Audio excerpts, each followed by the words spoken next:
Yo, it's your boy Ryan, Northwest Sports Fanatics, back at you with a new video. Today is Tuesday, March 26th, 2024, with your boy Ryan and the Northwest Sports Fanatics. Make sure you guys subscribe to the channel, smash that like button either now or on your way out.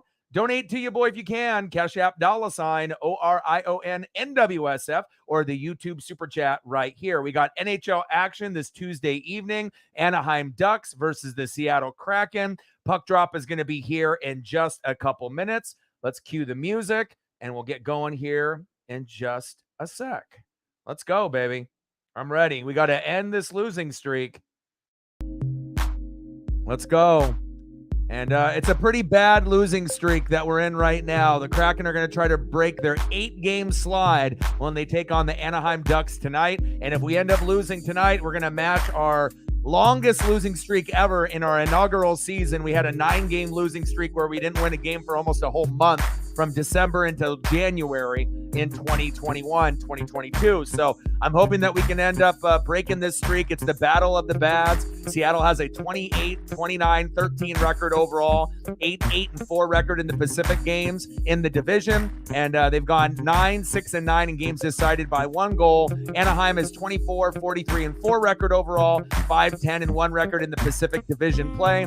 And they have a 15, 27-3 record in opponents' fewer penalty minutes. So right now, 24, 43-4, 7th in the Pacific is the Anaheim Ducks. The Kraken, not much better, 28, 29-13, 6th. So it's a battle of the bads, but hopefully we can find a way to get this dub and stop the bleeding. We're not going to the playoffs this season, but as you can see, I already got the Mariner gear repped and ready. We're going to end up doing an MLB preview to the 2024 regular season tomorrow, sometime between 5 or 6 p.m. Pacific for maybe 2 hours.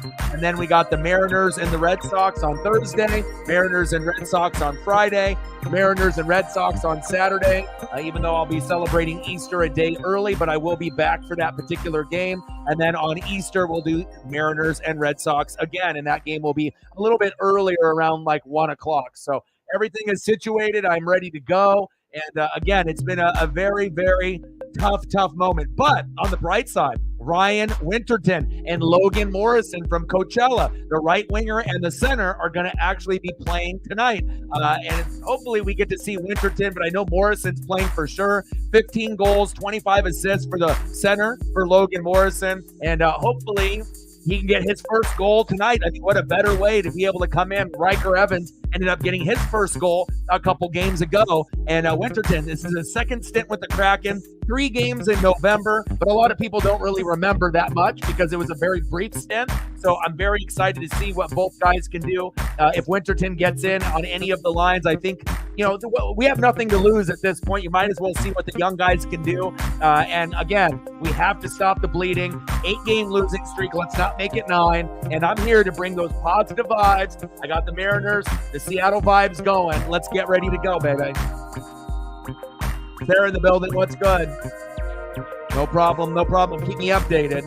Let's get to 100 and donos. Let's do it. Smash the like button. Shout out to all the people watching on Twitter/X, as well as the people in the room. Daniel in the building. What's good? Oh, interesting. Let's go.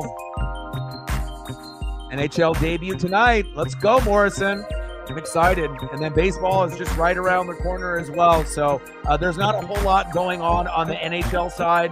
And usually a day before, I like to be able to do a little bit of a preview for the NFL or MLB. And so it makes perfect sense to be able to do that tomorrow. Let me take a quick peek.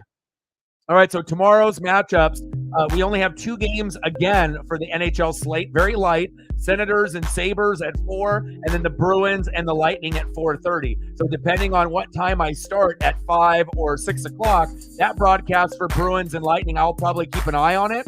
That'll be on TNT, but we'll focus a little bit of baseball, but I might have a few games on in the background while we end up doing that. And then we can end up doing some photos, projected starting lineup for the Mariners and a few of your favorite teams for the people that end up coming in the room. So that way we can match a face to a name if it ends up being a rookie or a new player on a new team. And then just getting that excitement going as we're getting into the regular season debut. Not for the Padres or the Dodgers, since they got their 2 games started in Korea, but for everybody else, the regular season is going to start on Thursday.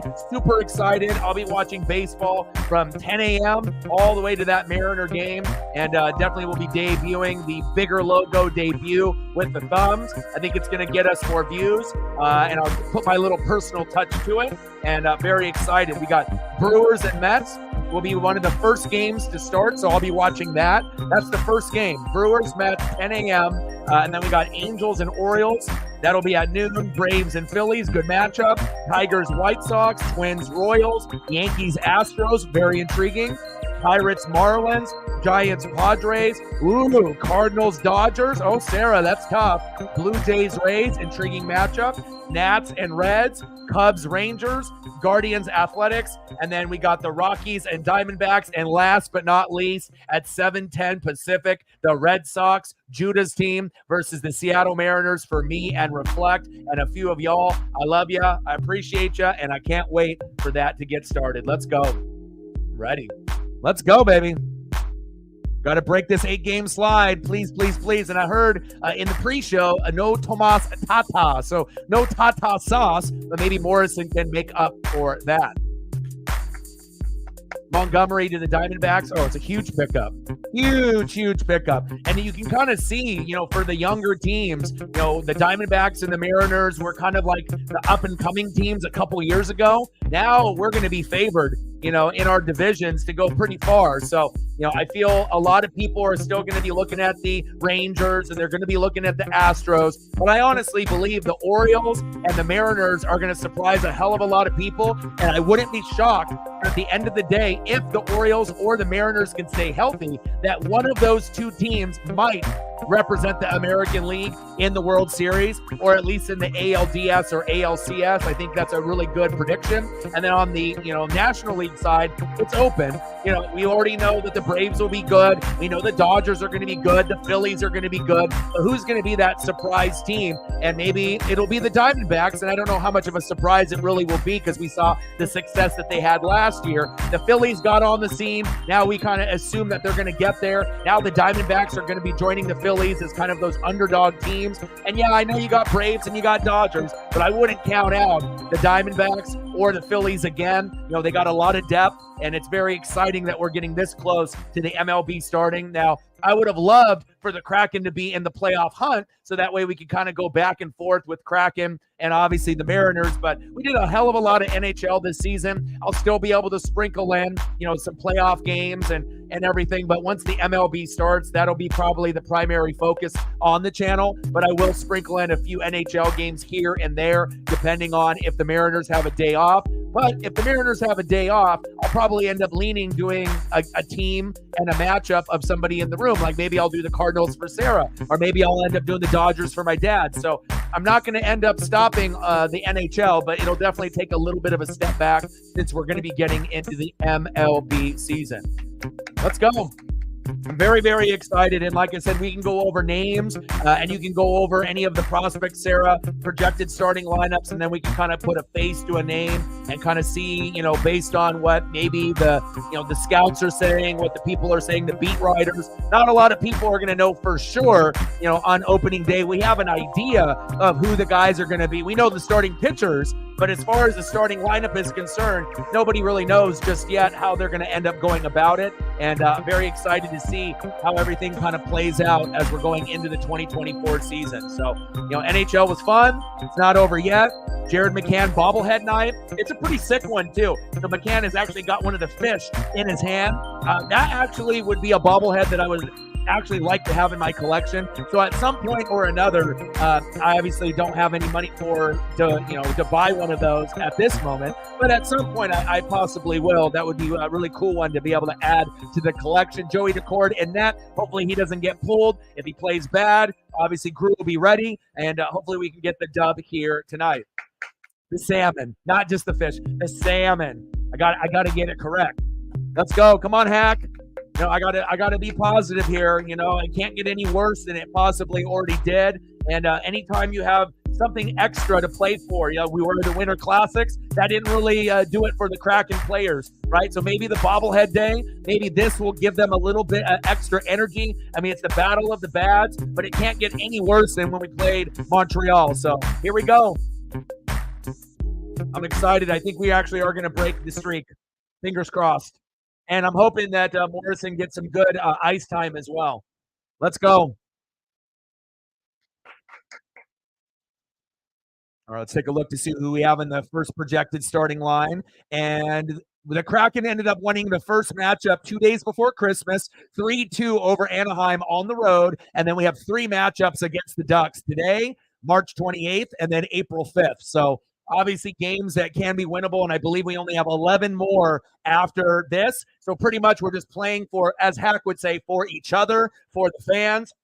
And obviously, we're not going to the playoffs here, so we want to make sure we're playing for pride, for our families, for each other, and for the great Kraken fan base who, put in a lot of support, even though that some of these matchups that the Kraken have played have been subpar terrible. So, but I'm ready. I'm not going to give up, and hopefully we can get that done tonight.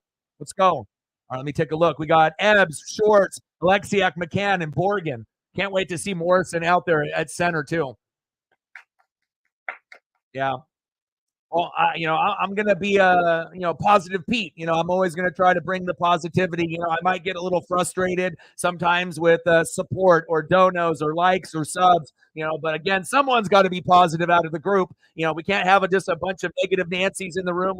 We got to make sure that we at least got a couple people to lift up the rest of the room, even when things are going a little bit bad, a little bit terrible, a little bit, below subpar, and hopefully we can end up getting some goals early and often, especially if we can end up setting the tone within the first 5 to 8 minutes. That will be a real big key for Seattle here tonight.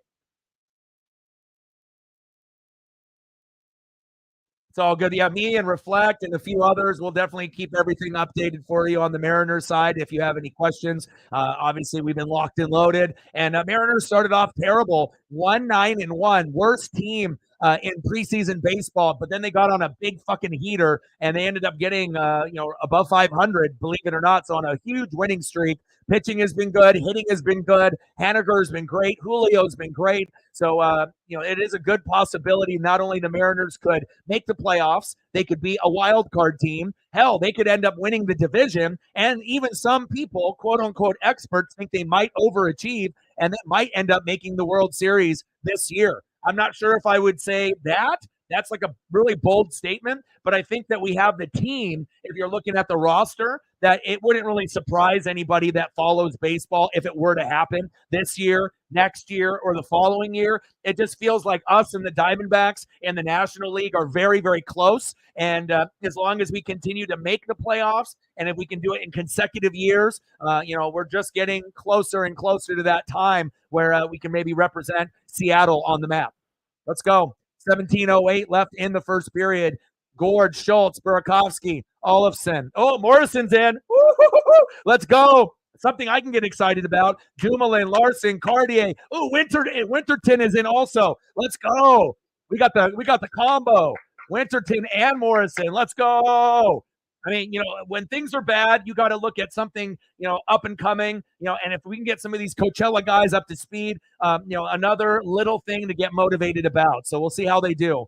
Let's go. I like it that they're on the ice together as well. Why not, right, at this point in the season? Dumoulin, Larson, Cartier, Winterton from Coachella, as well as Morrison. Winterton played 3 games in November, short period of time. Not a lot of people remember. And this is Morrison's first game. His whole family is there. And it would be really sweet if he could end up getting a goal in his first game. But I don't know how many minutes he's going to be on the ice tonight. Maybe 15 minutes or less, but maybe that'll be enough. Nice save by Decord. Let's go.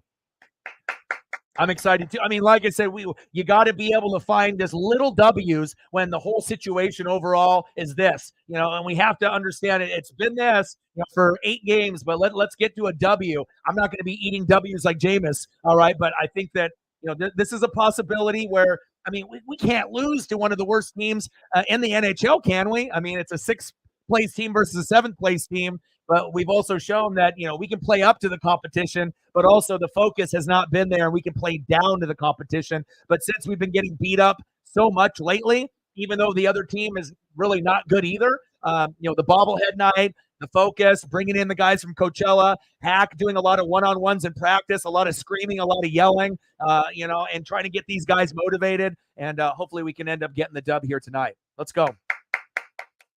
Let's go. Let's go. Oh, and prayers up for all the people, that were on that bridge that ended up collapsing in Maryland. I woke up super early to take Paisley to the vet. Vet visits are super expensive. I was hoping it was only going to be maybe like $100, $150 to $200. It was closer to $300. Everything is good. She got her shots, and then we ended up checking her for, the heartworm, negative. Got some preventative, little cookies or, medicine for her to take once a month to make sure she doesn't have that. But other than that, vet visits definitely are not cheap.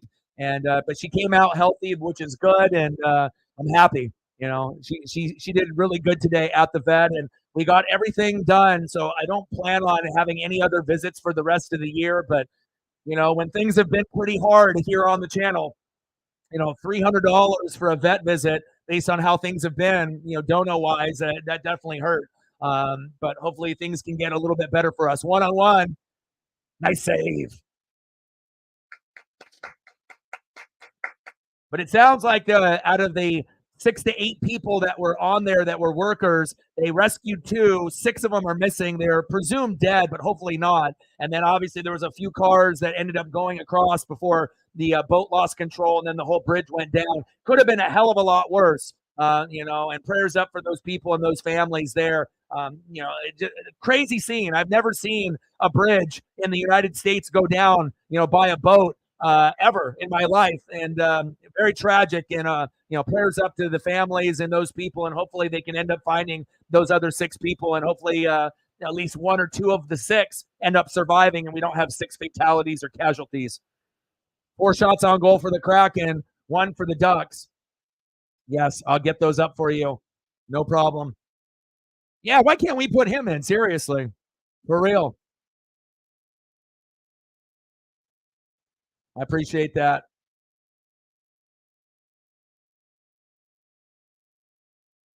Yeah.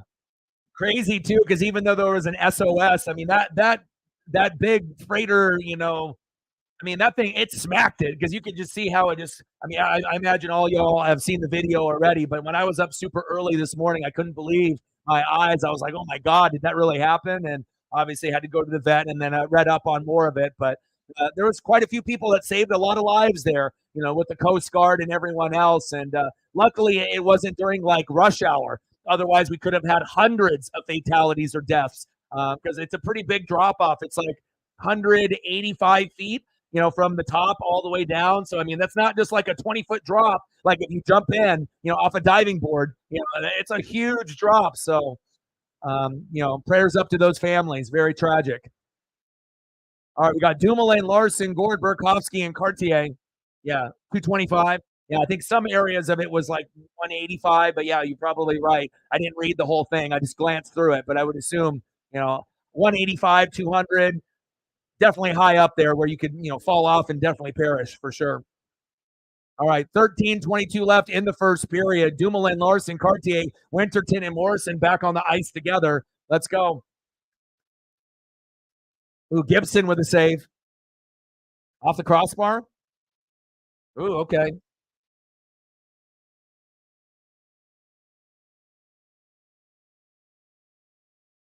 Appreciate Elliot helping out, Megan helping out, Matt helping out, Sarah helping out. Appreciate you guys. All right, let's get some photos up here for Megan.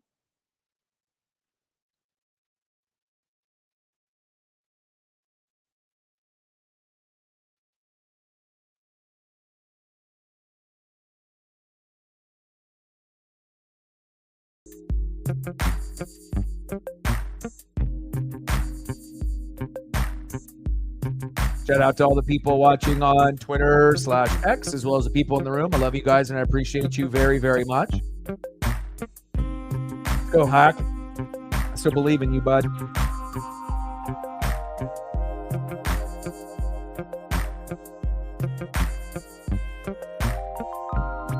Hack and Francis, we're going to have to do a rebuild. We're gonna have to figure out, what strategies, to be able to make this team better in the next couple of years. I'd love for us to be able to get back to the playoffs within the next 3 years. It would be amazing if we could do it next year, but that might be a little premature depending on how our team is sitting, but I hope so. We need that. 13:22 left in the first period. So fresh and so clean. Dumoulin, Larson, line change. Schultz, Olofsson, Cartier, Winterton, and Morrison, baby.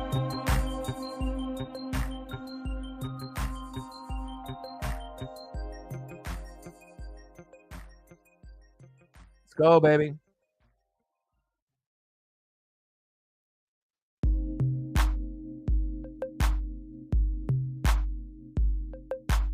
Let's go. We need some heroes today.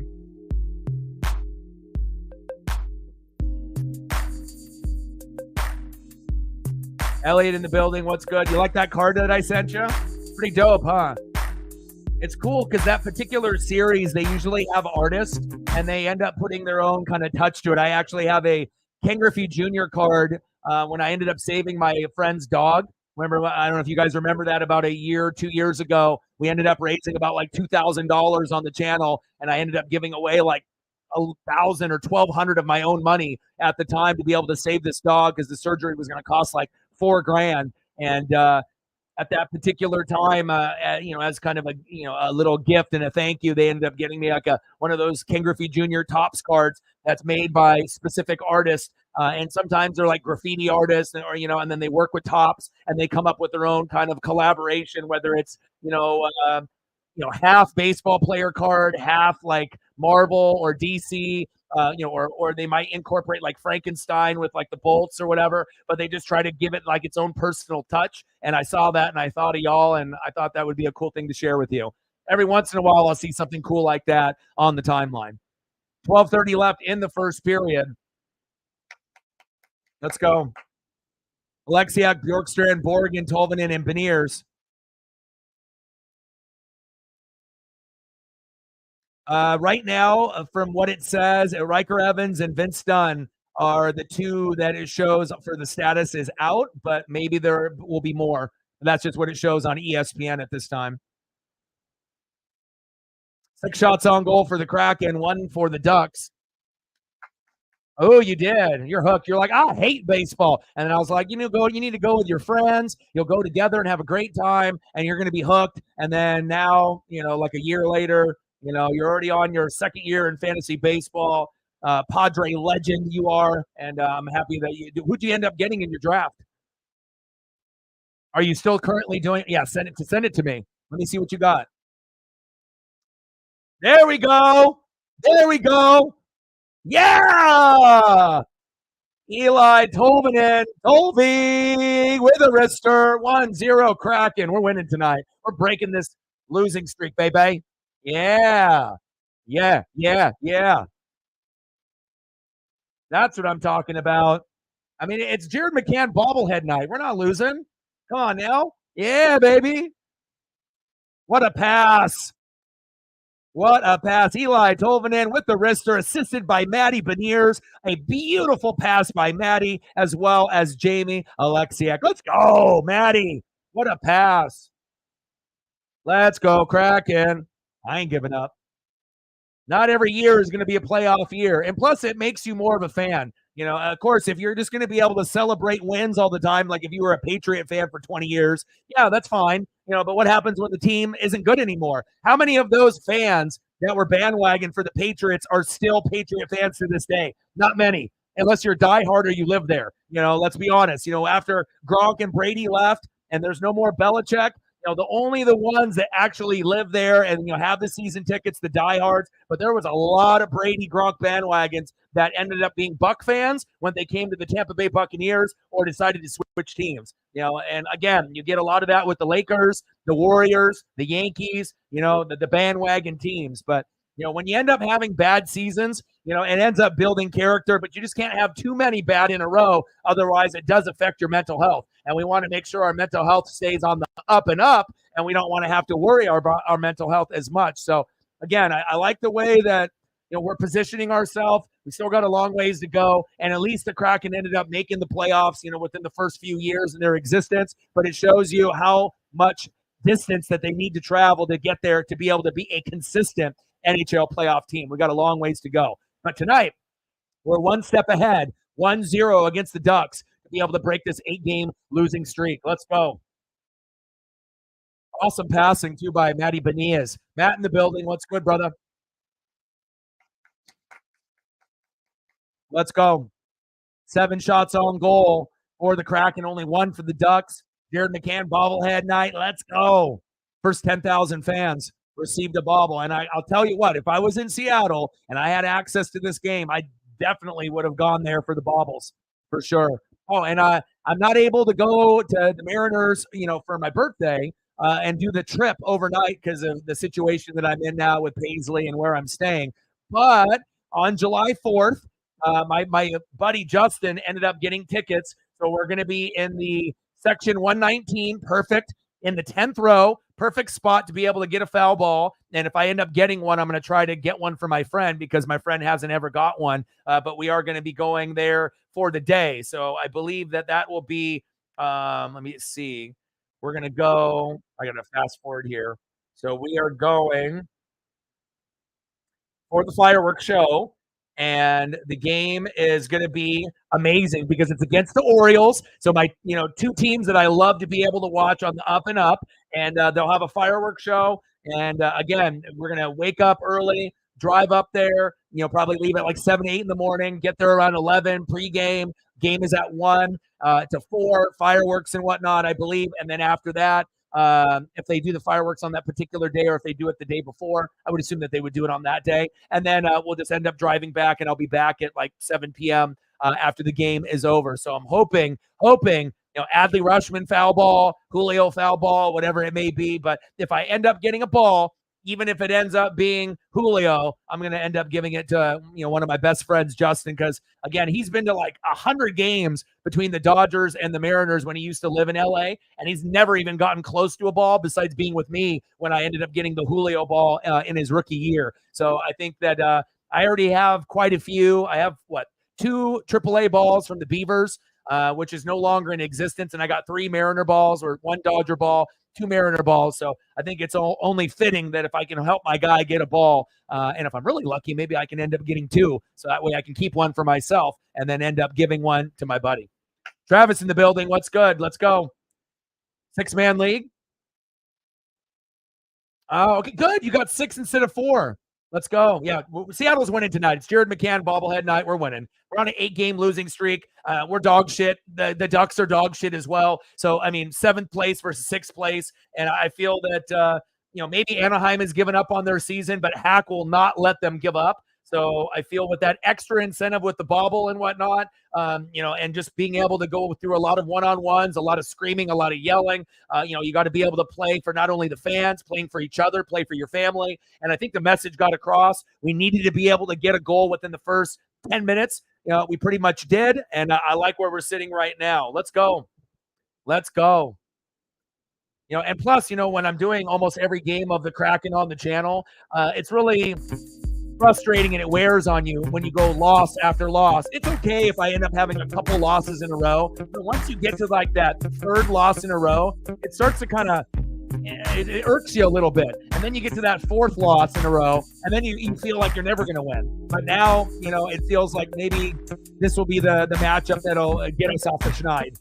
Let's go. Great pass by Matty, and great job by Eli, Tolvin, and Toby. 1-0 Kraken. There we go, Hack. Let's go.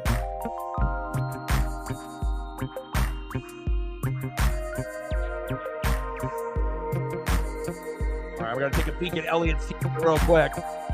Let me look at your amazing team. Did anybody help you with drafting, or did you just do it yourself? Oh, just wide. Ooh, Contreras, Alonso. Arise, Machado, Lindor, Acuna, Tatis, Luis Robert. You got Ohtani, Gleyber Torres, Christian Walker. All right, I got to go to your second page here. Nola, Gallen. Oh, you got Max Fried, Snell, Musgrove, Eflin, Munoz, Garrett Cole. Nice. That team actually looks pretty fire, bro. But I would have to look at the other players' teams, but you got enough talent there to be able to compete. What did you finish in last year in your fantasy baseball? The four teams. What did you finish in? Oh yeah. Okay. Yeah. And again, when you're in the Pacific Northwest, sometimes it ends up being great for us. Like, the Kraken, making the playoffs, beating Colorado in Game 7 and almost beating, the Dallas Stars. And then you have this year. And then we had, Julio's like rookie year. You're like, oh, amazing. Cal Raleigh, playoffs, breaking the streak of not making the playoffs in 20 years and then coming up with that fucking dud last year.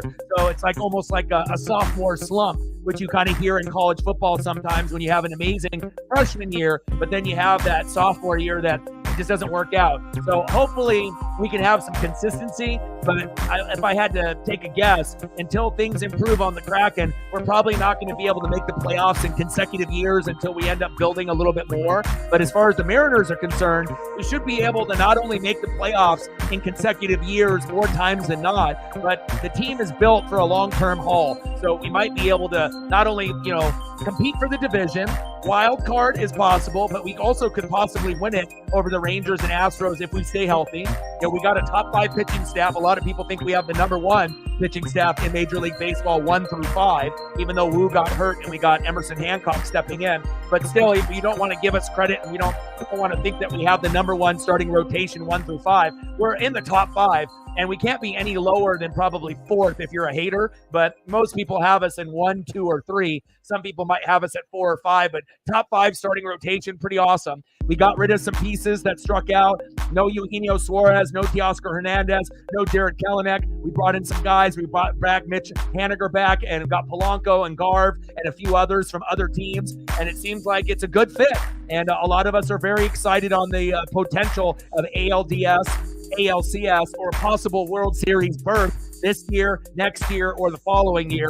And usually for star players, their breakout years are going to be years 4 through 7. That's usually when you get prime stats, for players. So we'll see where it goes, but I'm really hoping the Mariners can have a good, successful year. Not a lot of injuries.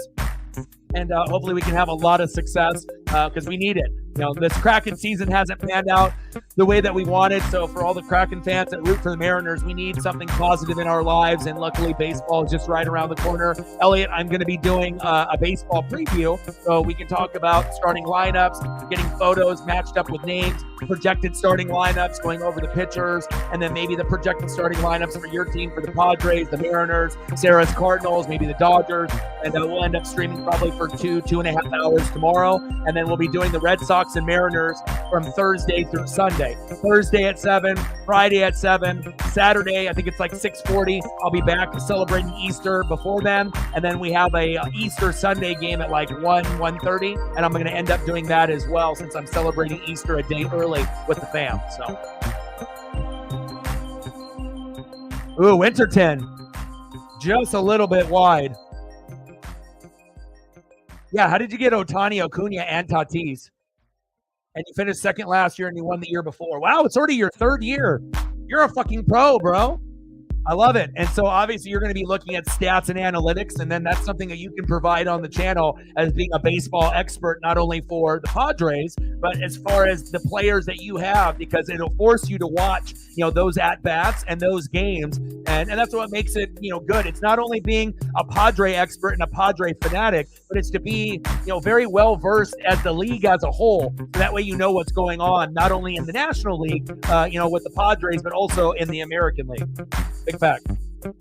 But I'm very, very excited. So MLB season preview 2024 tomorrow. We'll probably start at 5 or 6 o'clock, depending on, what you guys want to do. I'm thinking 6 o'clock Pacific will be good. And then we'll end up doing it for a couple hours, probably 2 hours and 30 minutes. And then Mariners and Red Sox getting it started, the last game of the night at 7:10 p.m. Can't wait, man. I'm super excited. I got, no more beanies, no more hats, Mariner hats, Mariner do-rags, Mariner everything, Mariner chains, the jerseys. I'm ready to get that going.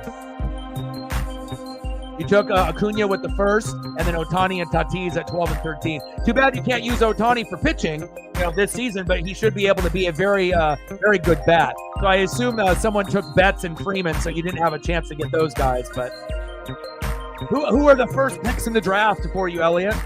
Who are the first 4 picks in the draft? Since you said, or the first 6 picks in the draft, you have a 6-man league. Who are the first 6? 1-0 Kraken, 4:03 left in the first period. Let's go, Kraken. Let's go, baby. Nice electric start, and I think the sports gods felt that we needed a little bit of a boost. Let's go. Shout out to all the people watching on Twitter/X as well as on YouTube. And the baseball thumbs are going to be like this moving forward. I already did the smaller logos before, but I feel the bigger logos in the background, it pops a little more. So we're going to do that for moving forward. Baseball, football, hockey, whatever it may be. And every once in a while, if I want to switch it up, I can go. But a lot of times you want to keep it the same for branding. So I already did kind of the smaller logos in the middle and the players on the outside. So we'll just do huge logos, and then I'll do new images and some of the images that I ended up working on from last year on there as well. And then I'll just have to decide, do we want to do baseball fields in the background with the big images, or do we want to do kind of some colorful backgrounds like we've done here, like with the football, and then also here, with like the basketball? But I'm thinking we'll probably stick to the baseball fields, but I'll take a peek and look.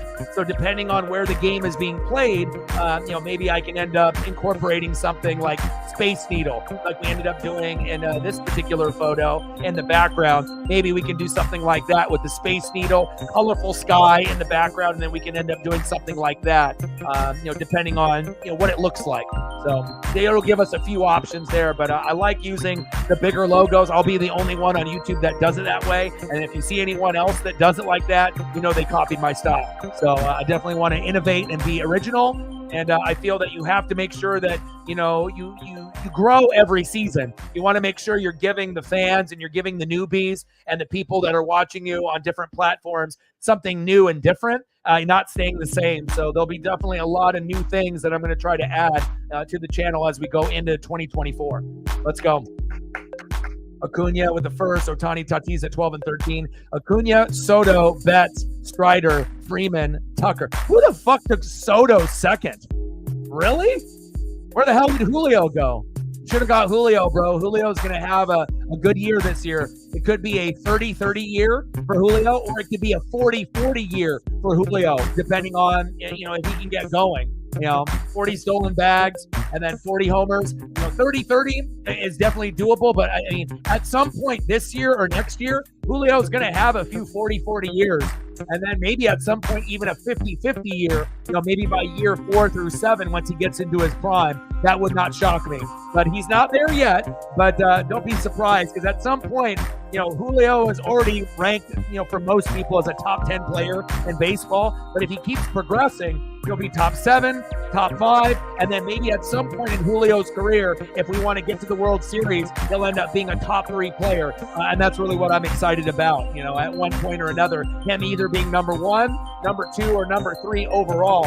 And if that ends up happening, then that's when Seattle will be ALDS, ALCS, or possibly World Series. Julio went 33rd. Okay. All right, we got 3 minutes to go in the first period. 1-0 Kraken. 9 shots on goal for Seattle, 4 for the Ducks. Let's go.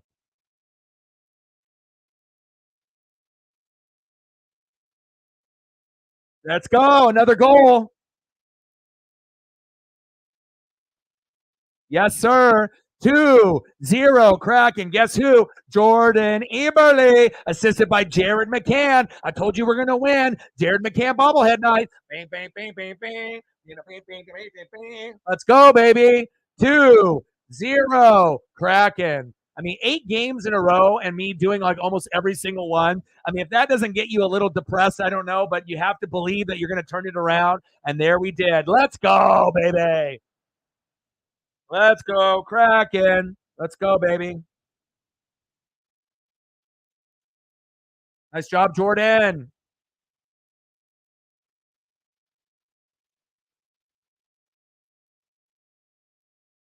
Yes, sir. Yes, sir. I felt it, baby. I felt it. If I didn't feel it, I could have just said fuck it, and we weren't going to stream tonight. But so many losses in a row. At some point, it's got to turn around. And there we go, baby. There we go, Kraken. Bowie's out. Bowie hasn't been out that much in the last week and a half. Headbang it, Bowie. Clap it, Bowie. Swing that towel, Bowie. Let's go. Defend the deep. Release the Kraken. Let's go. Let's go. Kraken open. Kraken closed. Anchor Kraken. Let's go. Let's go. 2-0. Seattle. Jordan Eberle, assisted by Jared McCann and Justin Schultz. 2-0 Kraken. And we've had a hard road of scoring goals. It's been really, really tough to watch. And it's just nice that we're able to get it going finally. Let's go, baby. 2-0 Seattle. Man, it's been a long time. 11 shots on goal for the Kraken, 11 hits for the Kraken, and no penalty minutes. And look at that. When you end up playing a team shittier than you, 66.7 on the faceoff percentage. We're not going to see that often, but we're seeing it tonight, baby. There we go. Electric start. Good for me and Megan's mental health. Let's go. Let's go.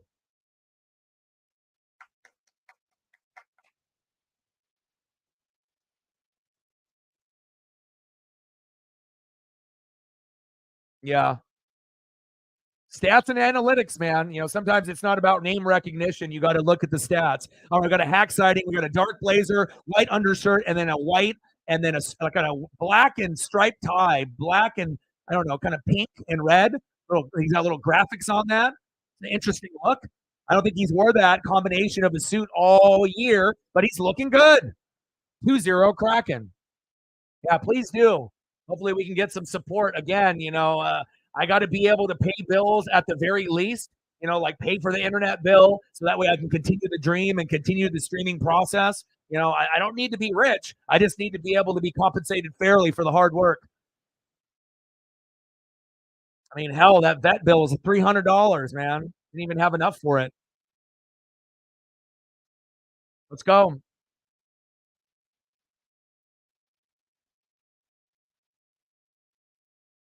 Oh, Heat Warriors, nice.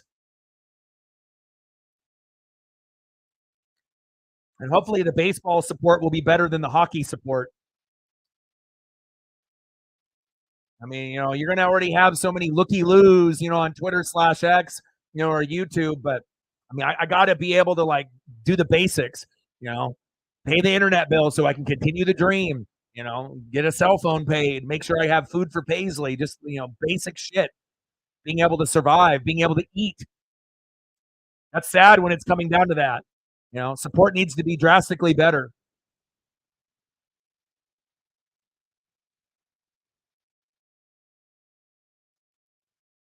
All right, 1:15 left in the first period. 2-0 Kraken. Electric start here in that first period, baby. Let's go.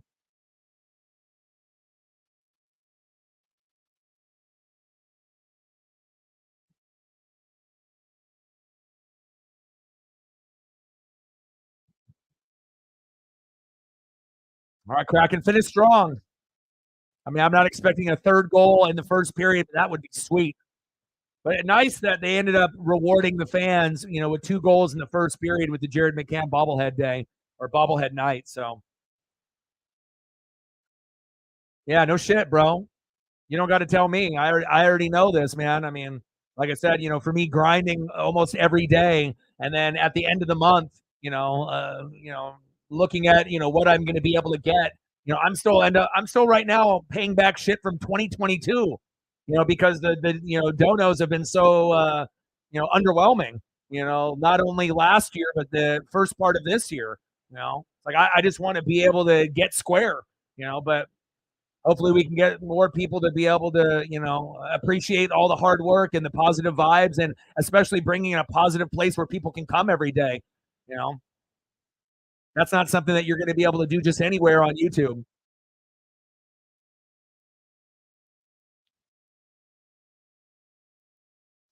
Remember the time in the building. What's good?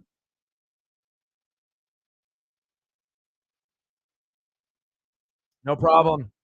Yeah, I feel the Kraken's roster, even if they don't make the playoffs, they should normally be, like third in the division or fourth. Like maybe they don't make the playoffs, but they're not like bottom feeders. But again, a lot of it is like the play in net.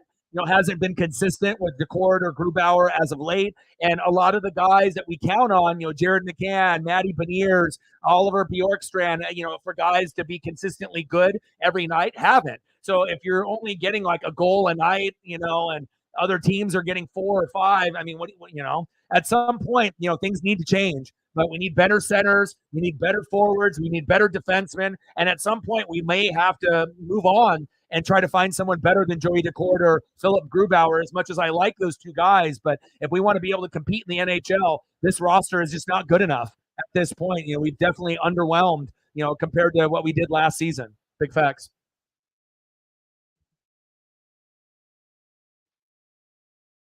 End of the first period, 2-0 Kraken. Let's go. I love it. I love it. I love it, baby.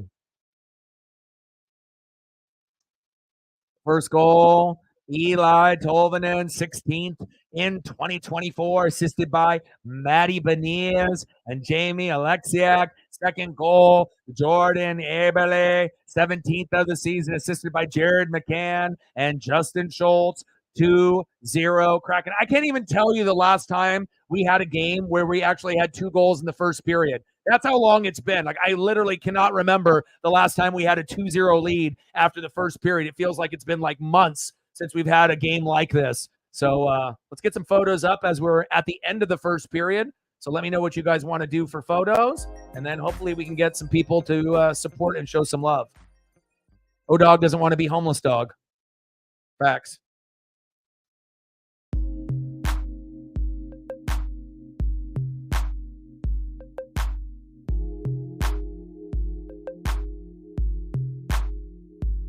I mean, we don't want to be known as the channel that has the least support for someone that's at 20K and above.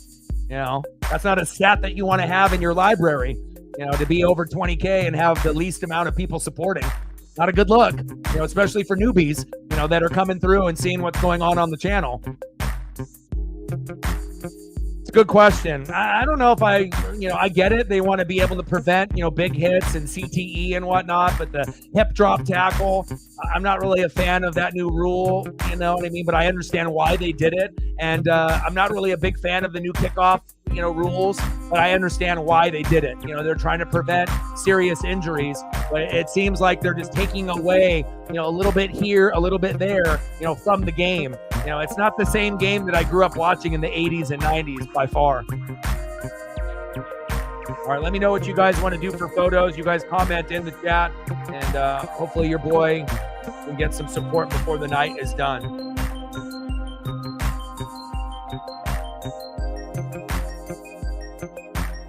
I mean, the last thing I want is to be able to feel I'm being taken advantage of and not feeling appreciated for all the hard work that's being put in every single day. If you guys were in my shoes, you would understand.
Zero Kraken.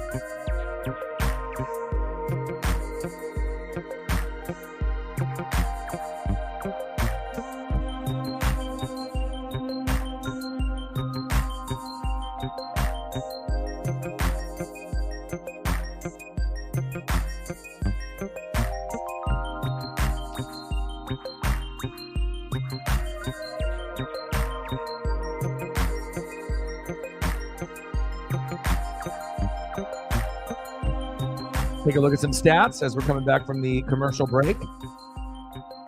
All right, we got 12 shots on goal for the Kraken, 4 for the Ducks.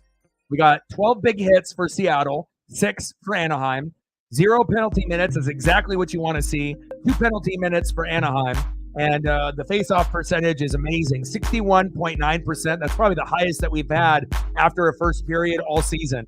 61.9% to 38.1. I don't know if that'll continue, throughout the rest of the matchup. But what I do know is that Anaheim has been struggling like Seattle, and within the last, I think, like 10 or 12 games, they have like 2 or 3 shutouts where they've gotten shut out and not put up anything. So good for us, not good for them. But we still have to make sure we put our foot on the pedal. Keep the foot on the gas and not let up.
So far, so good for Joey Decord.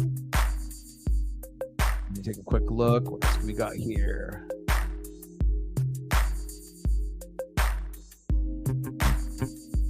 Let's see, Gibson, Leeson, Lundstrom. Guys, they got hurt here. 1, 2, 3. Well, they have quite a few guys. 1 on injured reserve, 2 on injured reserve, 2 that are out, 1 that's day to day. Let's go.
Man, these are the conversations you have when I'm not around. Golly.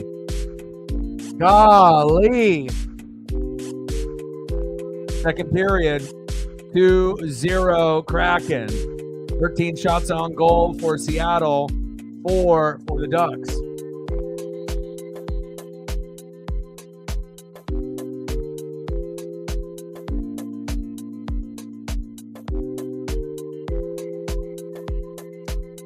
Dumoulin, Larson, Gord, Burakovsky, and Tanev. Let's go, Turbo.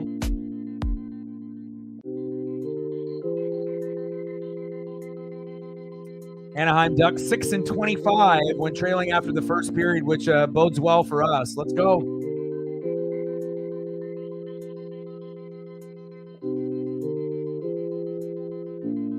Elliot, did you see that Juvenile dropped that new music video from the 400 Degrees that he came out with like 25 years ago, and he just made the music video recently? That showed up on my timeline. The music video actually is pretty dope. I mean, for a song that, you know, he ended up performing and, you know, from that album 25 years ago. I don't know if you ended up seeing that. I usually try to see anything that's new that drops on my timeline, and that was like, as far as like music wise, that was the only thing that was like semi interesting that dropped on my timeline today. 18:20 left in the second period. 2-0 Seattle. Ebbs, Schwartz, Alexiak, McCann, Borgen.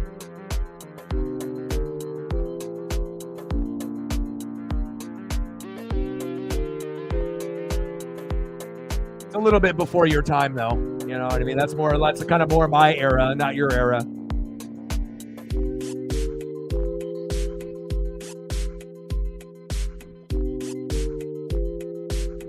Yeah, I did. Lots of crazy stuff's going to be happening in the hip-hop world, obviously, with the, you know, all kinds of allegations toward Puffy, you know, and all the terrible things. And it sounds like Jay-Z's involved, and a lot of the other rappers are unfollowing Drake, you know, whether it, you know, be for beef or to sell records, you know, and whatnot. You know, it's like they all have like their people that they're with, you know, with like Drake, Future, and whatnot. But yeah, I guess it just depends on you know, who you think, you know, the best is. You know, some people like Drake a lot. You know, some people, you know, like Kendrick Lamar. You know, some people like J. Cole. So I mean, it kind of just depends on where you want to go. I mean, all three are incredibly talented. You know, but obviously. You know, people usually show their loyalty or their alignment depending on whoever their favorite is. A lot of supposedly, you know, we don't know. Diddy's plane is out of the country and whatnot, and they raided his house in LA and New York. And there's all kinds of like sex trafficking and grooming and all kinds of like terrible shit that they've been already, you know, talking about, like the Cat Williams interview, 50 Cent, you know, how Puffy has been, you know, kind of, you know, that like sexual predator, you know, and lots of questionable things, and also like sex trafficking and all kinds of other shit that's going on. So, you know, there's going to be a lot of stuff that's going to come to light here very, very soon. You know, you might be able to be rich, but eventually, you know, you'll get justice. You know, eventually the truth will always come out.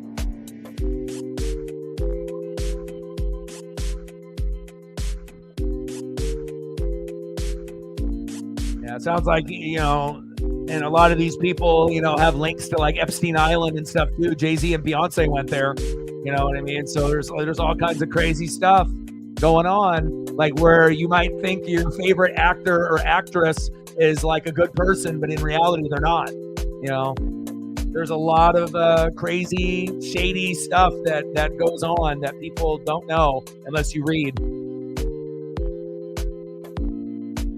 Yeah, I saw that. Yeah, it's like, you know, especially with those kind of rappers, it's like, you know, you already have, you know, your choice of, you know, hundreds of IG models, or, you know, people that are, you know, thirsty for you. You know what I mean? It's like you can pick and choose pretty much whoever, you know. But sometimes, you know, it might be just like fake, you know, just to try to be able to, you know, get your name out there and, you know, sell records, or, you know, to be able to get into the news, into the spotlight when things are a little dead, you know. Kendrick Lamar's wordplay is amazing. And, J. Cole can go on and on and on and on. Like, I guess it just depends on whose style that you like more, but I got a lot of love for, all three, with Drake and Kendrick Lamar and J. Cole. I don't know really who my favorite is out. I mean, I like a lot of Drake's old stuff, but a lot of the newer stuff, not so much. I feel like J. Cole and Kendrick right now, you could probably argue that those are probably the two best or two of the best that are in the game right now. But again, it just depends if you're more West Coast related and then you're going to be more Kendrick. And if not, then maybe you're more allegiance to J. Cole, but they both can spit and they can go on and on and on with their freestyles.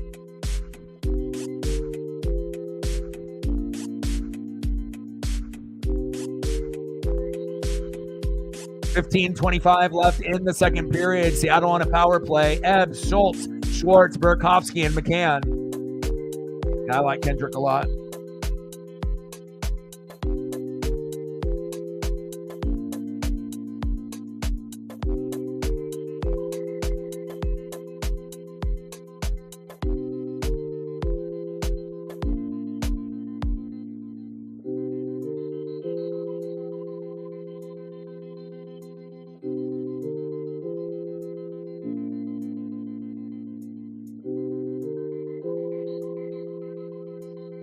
Yeah, I like a lot of, like I was talking to you before, Elliot. It's like I like a lot of the old stuff, like the old stuff from Kanye, the old stuff, the original stuff when they were like hungry.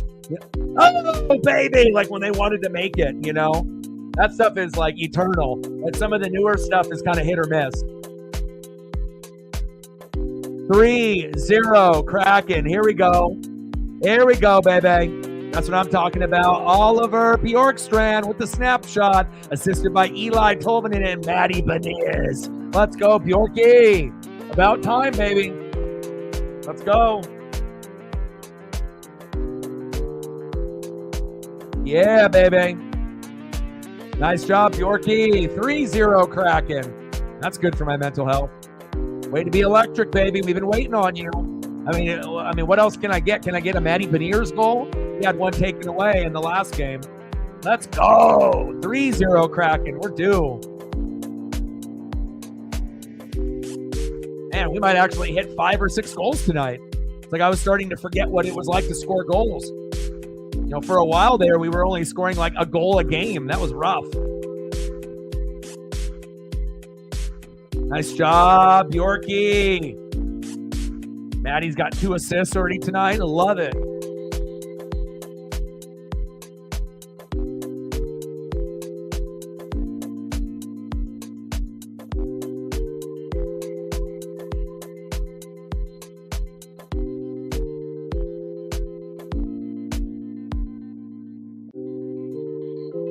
All the power plays.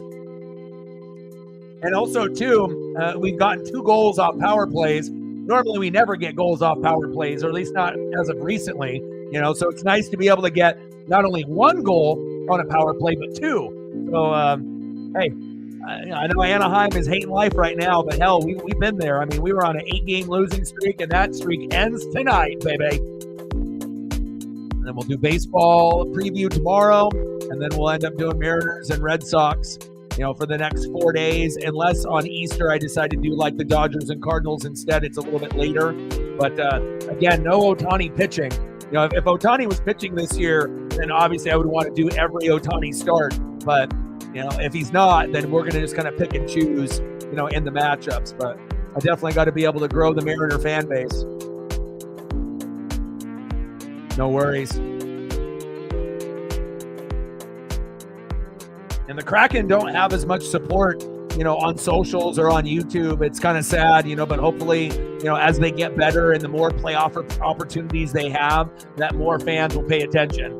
I think there's a lot that just don't care, at this point, unless you're a true hockey fan living in the Pacific Northwest or across the globe. But there needs to be, more Kraken support overall, and that'll happen as they get further along in their, seasons as a newer team, and then hopefully the more success we have, the more eyes that will be on the Kraken in the future.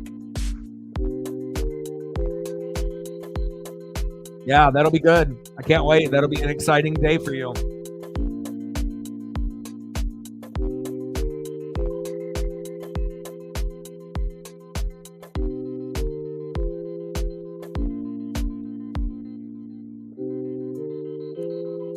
Yeah, man, the way that things have been going, maybe we don't even need mods. You know, is there a purpose for mods? I mean, if it's always going to be like this, you know, like it's like I appreciate, you know, all the mods and all the people, but I mean, rough.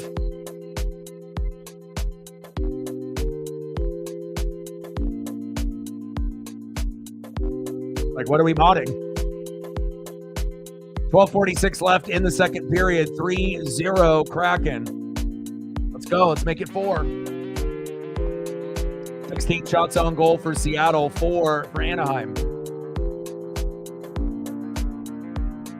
Yeah, well, I mean, you know, just the simple fact that I'm still paying back shit from 2022, you know, that I should say, you know, how things have been, you know, like it's been, you know, in 2023, it was a huge dip and a huge decline. And in 2024, you know, we're pretty much in the same boat as 2023, probably worse. So, you know, I mean, I just try to stay as positive as I can, but it's hard, you know, especially, you know, sacrificing a Jordan rookie worth $30,000, you know, and when you're grinding every day and, you know, it's like I said, I don't expect to be rich or anything like that, but, you know, I feel that with my talent and with what we have, you know, as far as the people and, you know, having a good positive place to be, you know, it's a terrible feeling. I don't want to get to a point where I hate doing this because then that won't be good. You know, this is supposed to be a fun thing for me. This is supposed to be like a dream for me, right? You know, and being able to work so hard to be able to get to a point to be full time. But I don't want to get to a point where I hate doing this, you know, and if it ends up getting to a point where it's like a job that I fucking hate and I don't like doing it anymore, that'll be a problem, you know, and I can't be fake and put on a fake face and a fake smile like a lot of other YouTubers or a lot of Twitch streamers. So,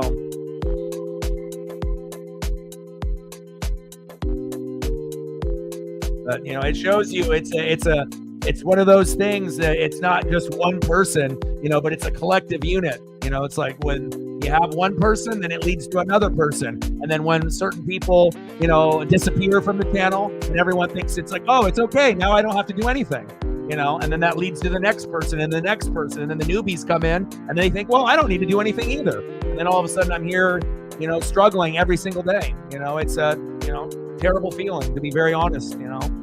Having to worry every single day if I can fucking survive. That's not a good feeling.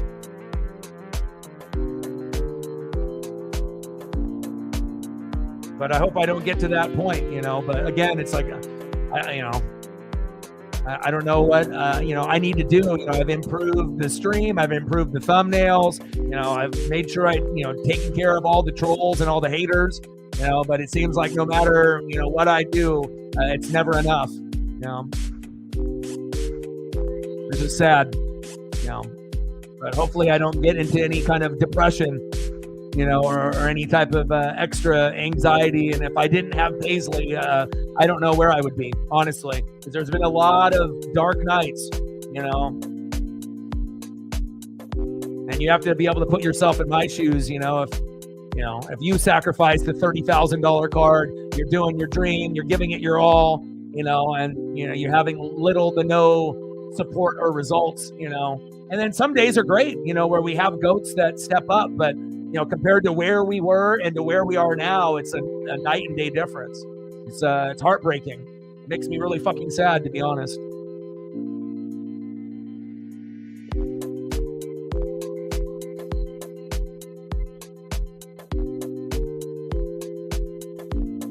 $11:33 left in the second period. 3-0 Kraken. You know, I just feel like, you know, some people will show the love and support, but I also feel that, like, you know, others take advantage, you know, of the situation. And sometimes we need leaders, you know, to be able to step up to set the tone for others. You know, otherwise, if everyone has the mentality, oh, the next guy or girl will do it, oh, the next one will do it, oh, the next one will do it, then no one's going to do it.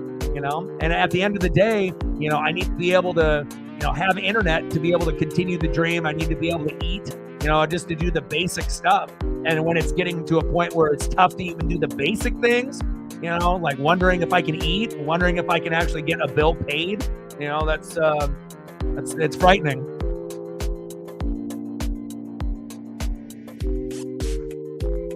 But if you go back to where we were, a couple years ago, everyone, like I said, besides a few that have continued to keep up, where they were at that point, like Megan and Cyberpunk and whatnot, Reflect stepping up. But a lot of the people that would do a little bit here and there, if you've noticed, a lot of their amounts have been lowered, or not at all, and like I said, I get it. Everyone goes through ups and downs, job changes, different types of, things that happen in their life, but again, if we always have that mentality, oh, the next person will take care of it, then at some point or another, I might not be here. This channel might not be here. So, but I don't think people realize that.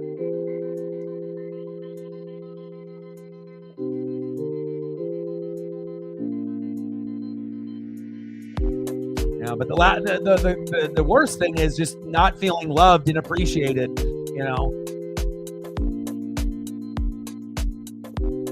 That's the toughest part. And again, if I was just starting off and it was, I was brand new, I wouldn't be talking like this. You know what I mean? If I was brand new, you got to grind, you got to work, but you got to think I've been doing this for 12 years, 12. This is not, 12 days, 12 years, like this is my 8th year on YouTube, 12 years of recording. So this is, over 2,000, streams and videos since 2017 alone. It's just big hits by the Kraken. That's what makes my heart hurt the most.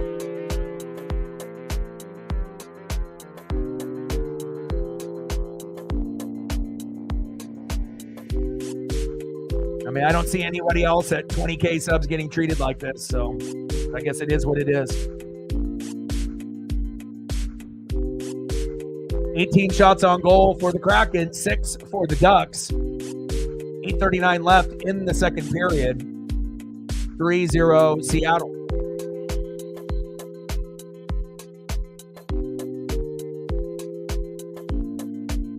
Yeah, and I appreciate you. You're one of the people that has always, been, the same from the very start.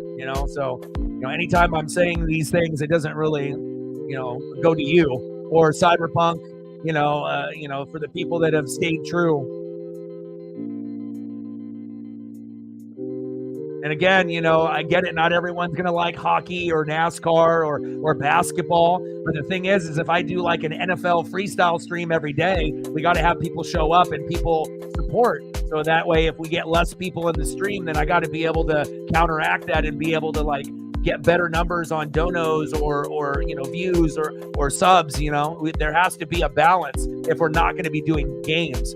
And the whole purpose of doing games is to try to get new subs and new views and new people. But, we need leaders to be able to set the example. 8:27 left in the second period. 3-0 Seattle.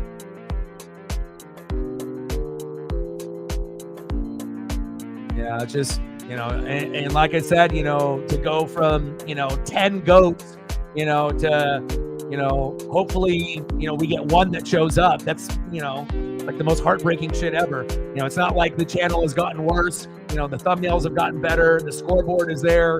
I've always worked very, very hard, every single day, and like I said, I always have to keep it 100 and real. My things are fantastic. People will know, and, we're always going to be real and genuine. We're not going to be fake ever. So.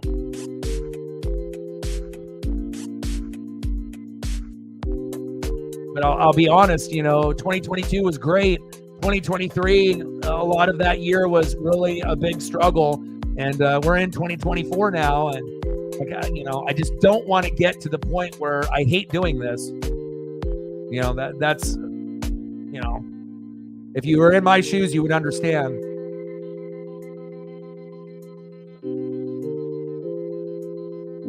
but I don't know how many people would want to spend an hour, doing a thumb, grinding it out for 2 to 3 hours every day, and then at the end of the day, sitting at zero.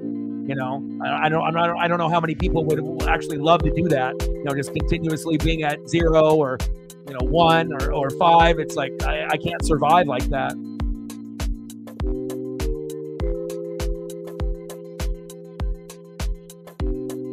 .8:23 left in the second period.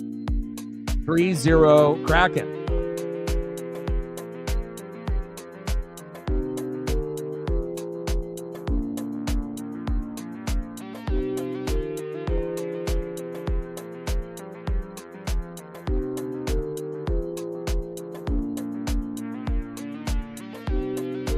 Oh! Bjorky with 2 shots. Big saves by Gibson. That could have been 4-0.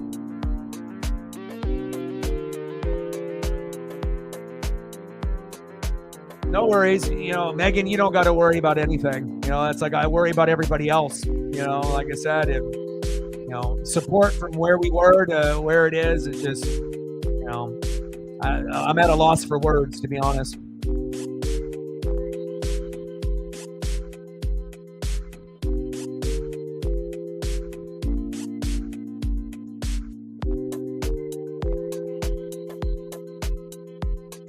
.20 shots on goal for the Kraken, 7 for Anaheim.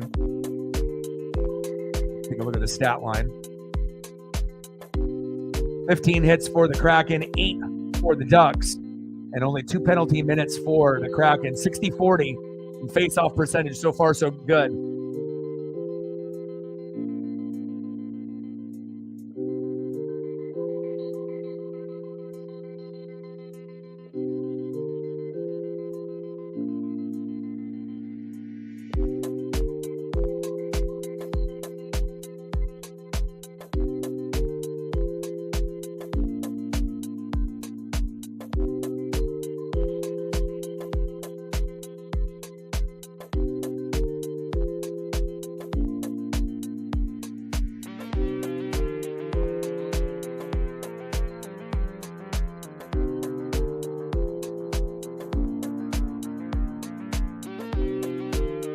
.14, 16, and 6 record at home. Jeez Louise.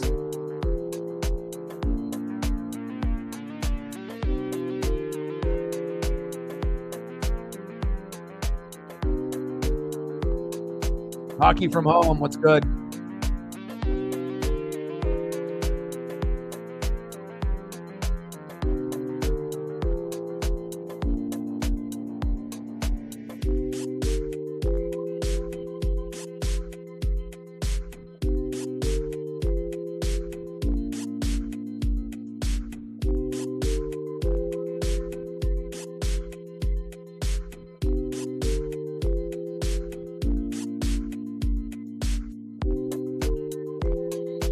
Lauren with the share, appreciate that.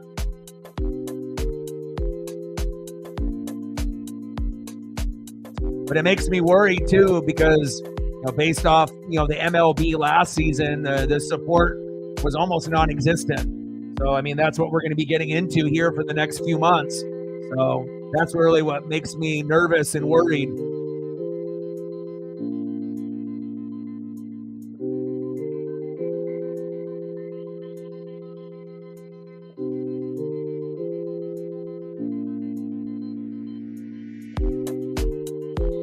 .434 left in the second period. 3-0 Seattle. Appreciate the like and the share, Lauren. How are you, bud? We'll be doing a little MLB 2024 preview tomorrow for the Mariners and a few of the favorite teams of the people that come through tomorrow. We'll probably do it around 5 or 6 Pacific for like maybe a couple hours.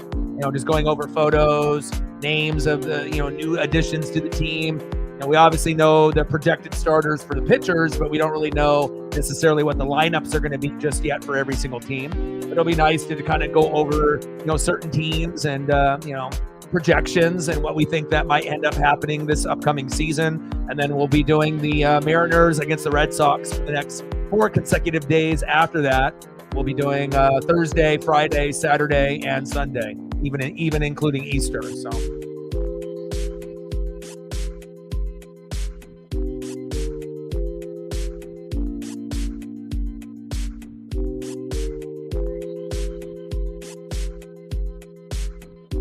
You're closing tomorrow? Okay.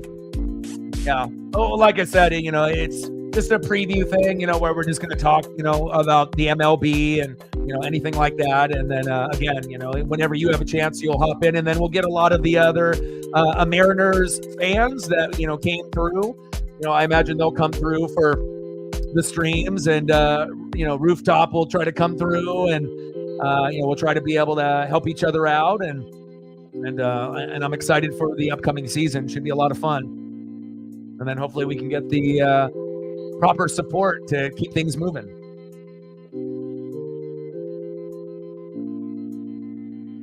Yeah, Thursday is going to be a lot of fun. Got to decide what jersey I'm going to wear. The Mariner chain will be back. Do-rags and hats. Now moving forward, no more beanies, no more snow hats. It's just going to be straight up beanie in the closet, beanie in the drawer, beanie in the dresser. Going to break down because, oh man, they've been coming out with the commercials, the big dumper, with the photos, the new gear.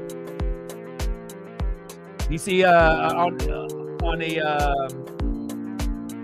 obviously that was like, with the Rock and whatnot, but here, I'll send it to you on these two looks.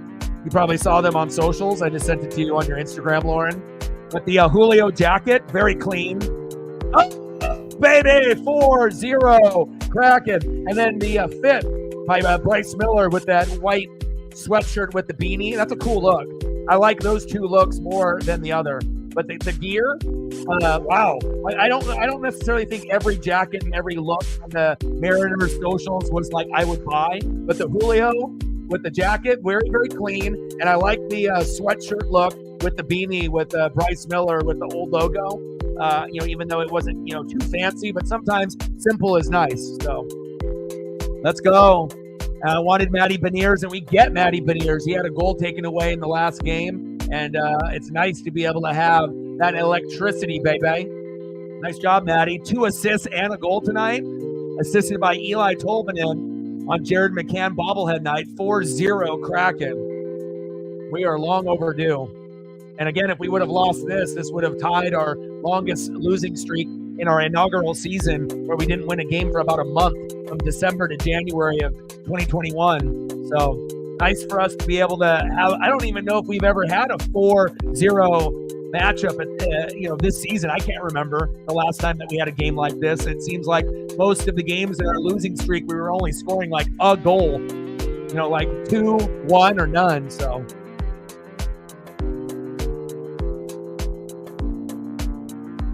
yeah, and then Wu is out with the injury, but we got, Emerson Hancock that will, step up in that 5-hole. Still is a little raw, but we still have one of the best, starting 5s in baseball, so we'll see where it goes. But we need, guys like Wu to be better, Miller to be better. You already know what you're going to kind of get with Logan Gilbert and Castillo, and then hopefully George Kirby ends up being the best pitcher out of them all. But to start off 1-9-1 and then to be above 500, there's a good chance, the Orioles and the Mariners go a lot further than people think. Same thing with the Diamondbacks if they can stay healthy in the National League. We already know it's Braves, Dodgers, Phillies, but the Diamondbacks look like they got a squad that is even better than last year's. So obviously I'll be watching a lot of them. And then obviously I think the Orioles and the Mariners, I would definitely be looking at those two teams. And then you're still going to have the regular teams with, the Astros and the Rangers and a few others. But it feels like, we're getting close, same thing with the Diamondbacks. So.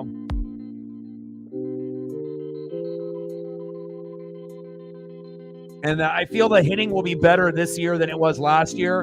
Even though we don't have Kelenic, which is fine. He's been a dud for Atlanta, and Teoscar will play better for the Dodgers because he's got more supporting cast, but he'll strike out a lot, but it won't matter because they have so many weapons over there. So that's a good fit for him. And then Eugenio Suarez is probably going to be the only guy that I miss because of the defense at third, and then obviously the presence in the in the dugout, and just one of my favorite energies, good vibes only. I obviously liked him and JP and Julio and Cal, so it's going to be a little weird not having him on the roster. But as long as Polanco and Garv and Haniger, who's been amazing, obviously in this pickup in the offseason now to the preseason, and we're getting close to the regular, I feel that even though we didn't really make a splash like for Ohtani, I like what we have done, and the chemistry is starting to get strong. And who knows, we might get a wild card.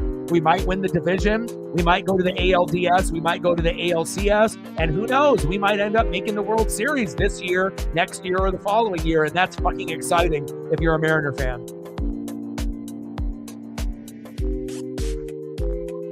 We just got to be better than a 220, 230 team, overall. Nice save by Gibson. We have to make sure that, we can get off to a faster start as a team. So if we can bat as a team, we're not going to bat as a team 300 ever, right? But as a team, if we can get somewhere between, 240 to 280, and I would prefer to be above 250, but again, it's a reality. Some guys are going to struggle early on in the first 60 games. But if we can get like 250, 260 as a team, and then hopefully at some point in the season, get closer to maybe 270, 280 for like a month or two, that could be a huge, huge lift in our win column. So definitely excited for this year.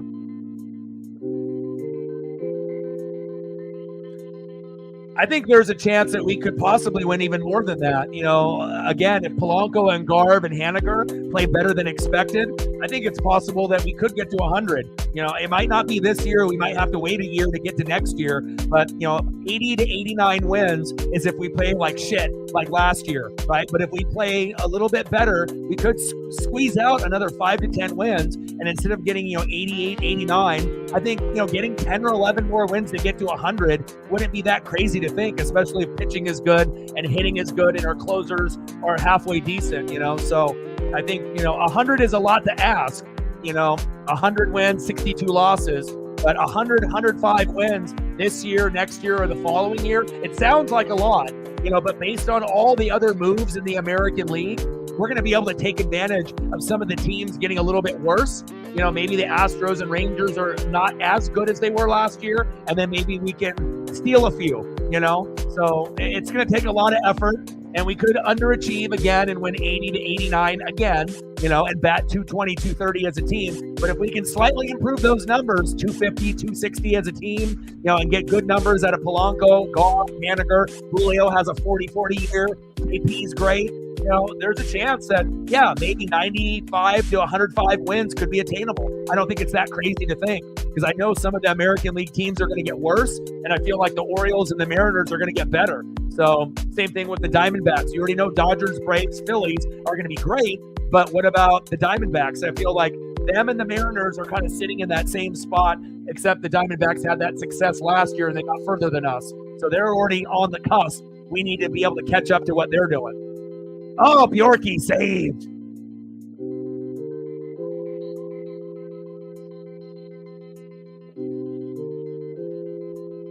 Yeah, but Rooftop is trying to do, his own channel and whatnot. So unless he goes live, I go live, and we're live on both of our channels. If we can do it like that, but I got to be able to grow my brand and whatnot, and we'll see what ends up happening. And then we might even have some kind of collab with Valhalla, and he's a Dodger fan and he's a great streamer, and that would be a cool collab to do with like Mariners Dodgers at some point as well. So he's probably the only streamer that is around a similar sub count as me that I would want to work with. And then obviously Rooftop is kind of brand new, just trying to get into the game and whatnot. So. But we might see a stream, with me and Rooftop and Trident. Trident is in Arizona, is what Rooftop said. Rooftop is in Washington. So we would have to figure out how we do it too, because we would have to be all using like the same link at the same time, because everyone's watching it differently. And then we'd be kind of like, watching it at a different spot in the game. But yeah, we'll figure it out. It'll be a lot of fun this year. 4-0 Kraken, end of the second period. Matty Beniz got us that goal, assisted by Eli Tolvanen. Eli Tolvanen got how many assists? 2? Matty Beniz, 2 assists and a goal? Ooh, baby. 4-0 Kraken. Crack-a-lackin', baby. Let's go. Nice job, Eli. Eli stepped up. Maddie stepped up. Ebb stepped up. Let's go, baby. Bjorky stepped up. I love it. Nice job, Joey. Maybe Joey can get a shutout. It's possible. I think in the last 12 games, Anaheim has got shut out 3 times. So if we can hang on for one more period and keep the offensive action going, that'll be less opportunities for shots on goal and the crease on the other end. So if we can get a goal or 2 more goals and be at 6-0 or 5-0, I mean, we're going to win. But at this point, let's try to get a shutout for Decord, try to come back, after getting pulled. Anytime you end up, giving up 3 goals in a period and then getting pulled and then, grew with 4, it's like you want to make sure you bounce back, and not only for yourself, but, for the fans and for each other. And this would be a good opportunity to get a shutout on a shitty team, and even though we're not going to the playoffs, it's just a nice way to break the 8-game losing streak. And it's all because of the Jared McCann bobblehead night. Yeah, baby.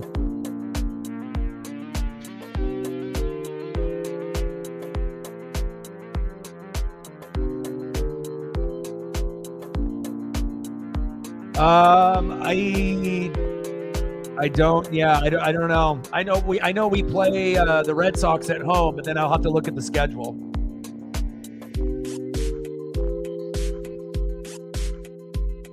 Man, Nashville Preds, God, they have been hot as of late. I wouldn't want to play them in the playoffs.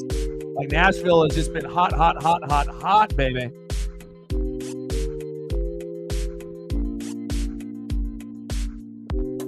Yeah, I think it's because of all the pieces that you lost. You know what I mean? So it's like anytime you lose, big names, it's all going to be about chemistry, with the lineup and how you ended up doing, in preseason ball. And then obviously, one bad game and then you bounce back in Korea, against the Dodgers. So yeah, I think people are going to be sleeping a little bit on the Padres. They don't expect anything, but being the underdog, that might be a good thing for you guys instead of being like a favored team, being an underdog.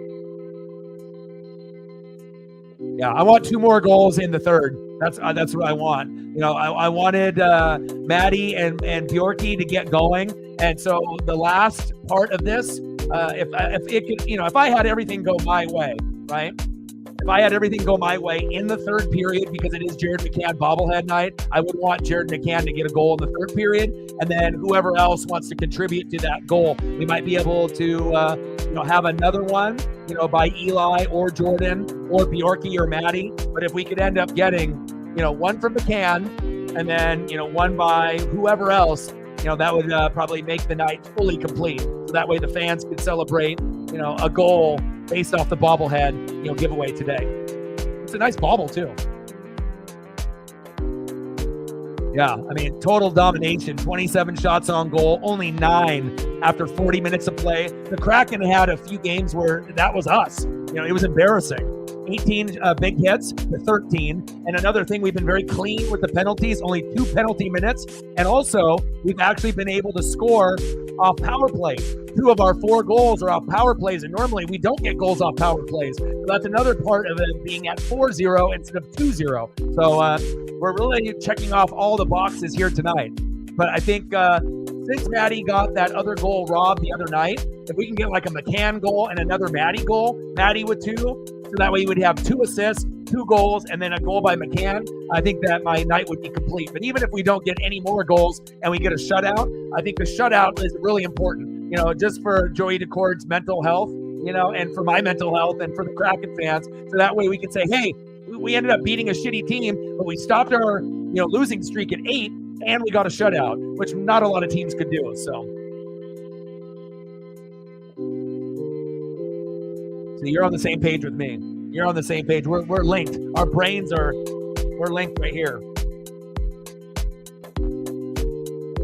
Yeah, for real though.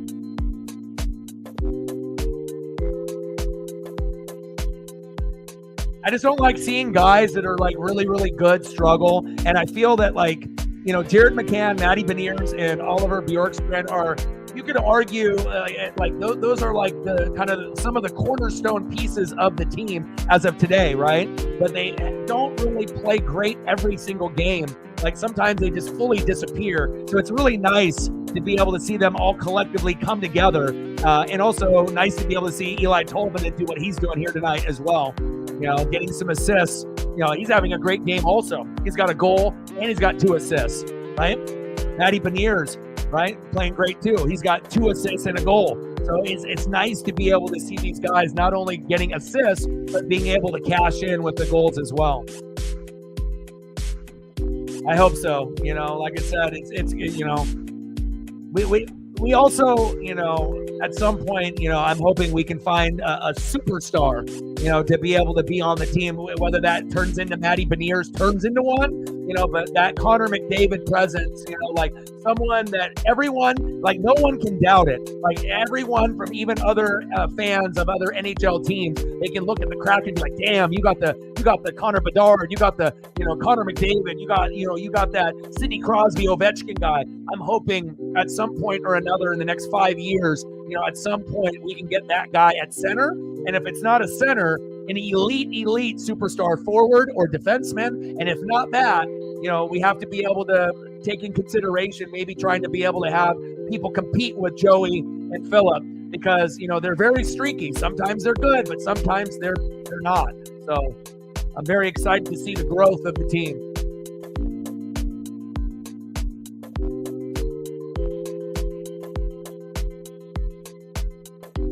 Yeah. Yeah, same. I like their old school jerseys rather than the ones that they have now. I think their old school logo, and their old school jerseys are a lot more attractive, to the eyes. They catch your eyes a little bit more. Yeah, I do too. I just don't know how good he could be, with what we have. But I would like to see him get a shot to prove, because I think we've already kind of seen what we're going to get out of Joey. We've seen what we're going to get out of Philip. And, sometimes they're going to be great, both of them, Joey Decord and Philip Grubauer. But sometimes they're absolutely terrible, So it's like I want to see consistency. And that's a big thing, effort and consistency, and a lot of times, you're going to have to go through the ups and the downs. And, we have to also look at injuries and mental health and to see how the team is built by Ron Francis and obviously with Hack. And hopefully we can get the right pieces together, because like with the Mariners, again, a few years back, we were kind of, up and down, but we started to be able to build, the roster with the pitching, and then a couple pieces here, with the hitting and then getting Julio to come in. So now we have a superstar. I'm just waiting for the time where is our Julio Rodriguez for the Kraken? Who's going to be the face of the Kraken? Because I don't think we really have a face. You know what I mean? Like some games, McCann is the guy. Other times it might be Bjorky. He was the all-star this year. And I think they obviously drafted Matty out of Michigan to be the face of the franchise. But the consistency isn't really there just yet. But hopefully he'll be the guy. If you had to think of a guy that could be the face, I would assume that a lot of Kraken fans would assume or hope that it would be Matty Beniers. But still, the consistency hasn't been there yet. But that doesn't mean it's not going to be. So we just need overall more effort. So.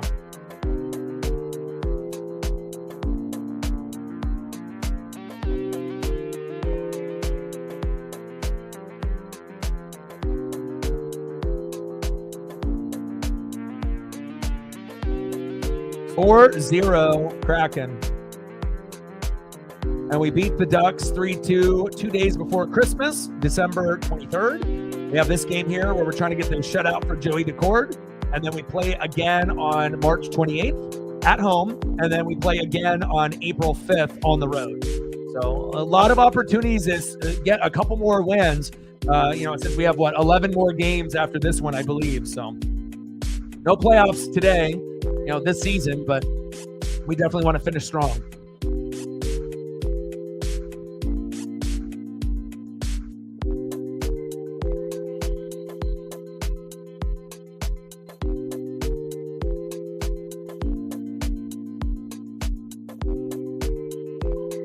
Love seeing Matty do well.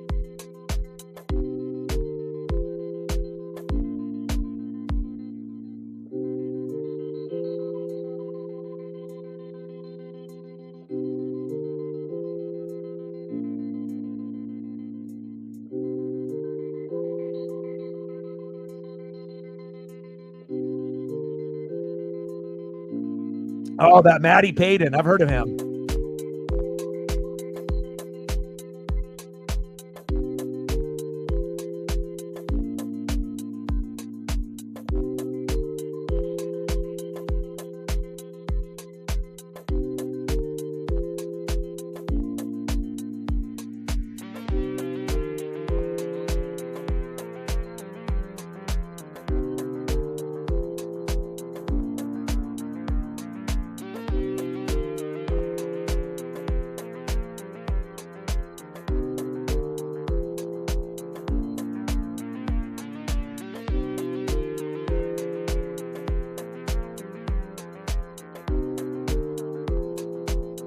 Matty.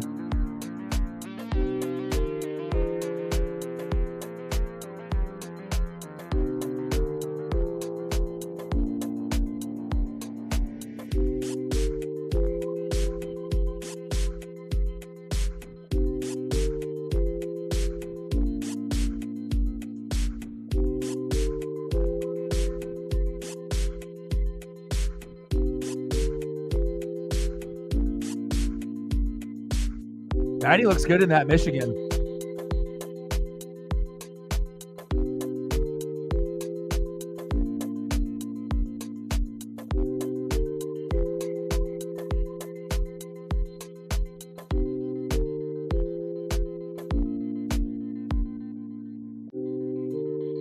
Yeah.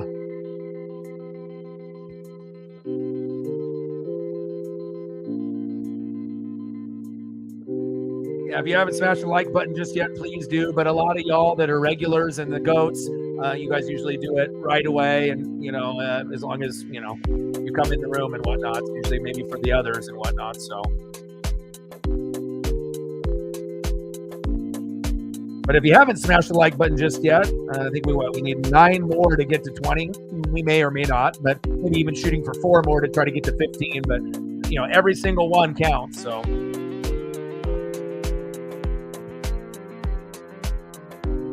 First team to clinch a playoff berth, the New York Rangers. Nashville Preds, 18-game point streak, trailed 3-0 after the first period. No problem. They're scary good.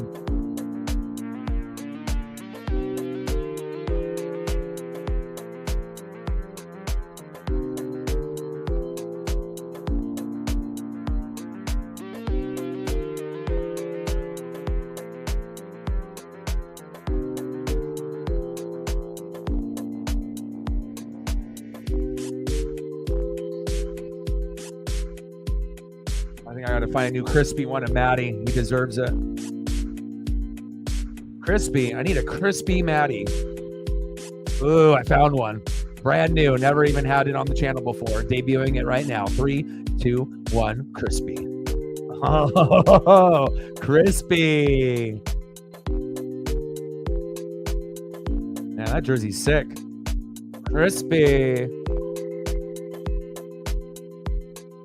Yeah, I mean, everything is going our way. If we could only play the Ducks every single fucking game of the season, but, 6th place team playing a 7th place team, at some point something had to give. Okay, so, yeah, if we can't get Jared McCann, and Matty, I would also wouldn't mind if it ended up being Jared McCann and Morrison getting his first goal, or Matty and Morrison. That has a kind of better ring to it. So maybe Matty and Morrison. I mean, I know it's Jared McCann bobblehead night, and that would be great if he could get one. But if we could get Matty and Morrison to score in the third period, I think that would be amazing too. I'm not sure of how much ice time he's going to get. He's only at 8:51, so he'll probably get a few minutes here in the third. But right now, they got Ebbs, Schultz, Bjorky, Tolvanen, and then Morrison is going to get a little bit of ice time, I think. So he had one shot on goal. So he's not going to have that many opportunities, but that would be an amazing way to cap off the night.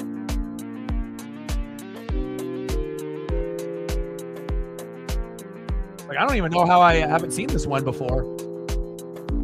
Like, where's that one been my whole life?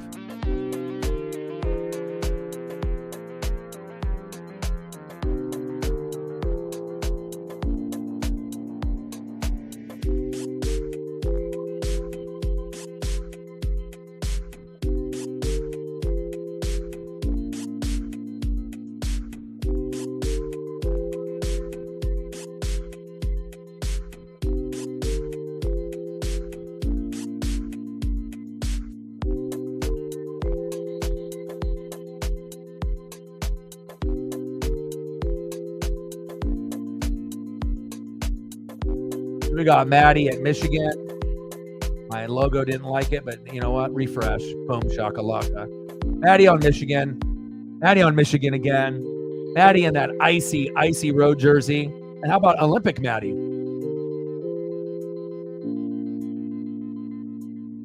Ooh.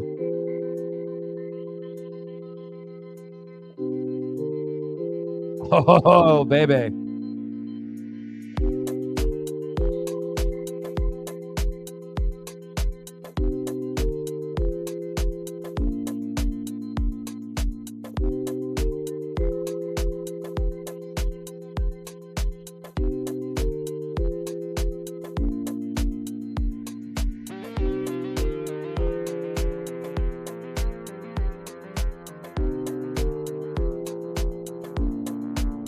All right, baby. Period number 3. Let's get a shutout. Let's do it for Joey. And then see if we can get Maddie with another goal.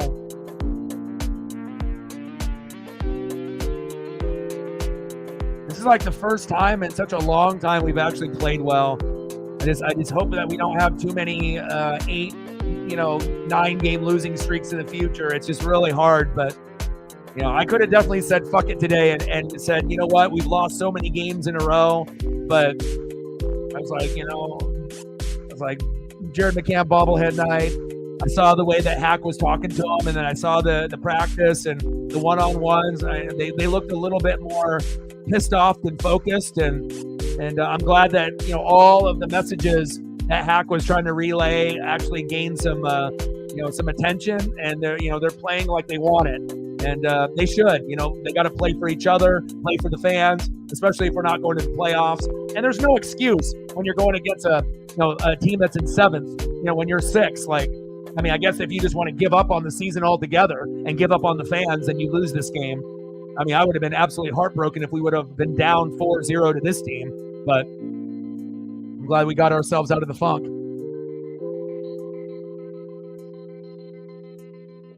All right, here we go. First enjoyable game for me and Megan and any of the Kraken fans in a minute. Let's finish strong.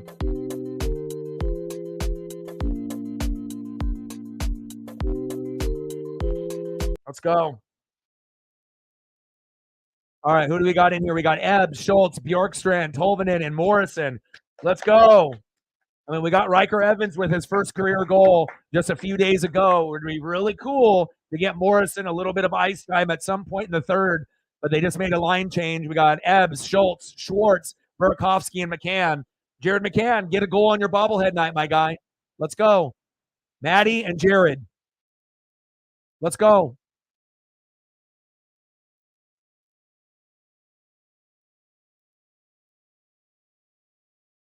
Nice save by John Gibson.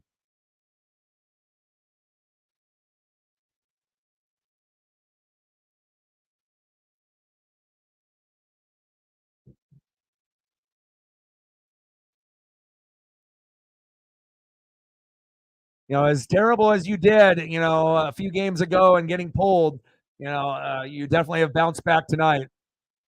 Good job, Joey. Keep it up.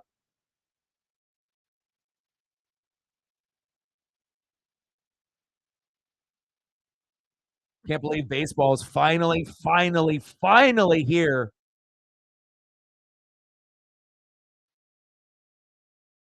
Just about a day and a half away, baby.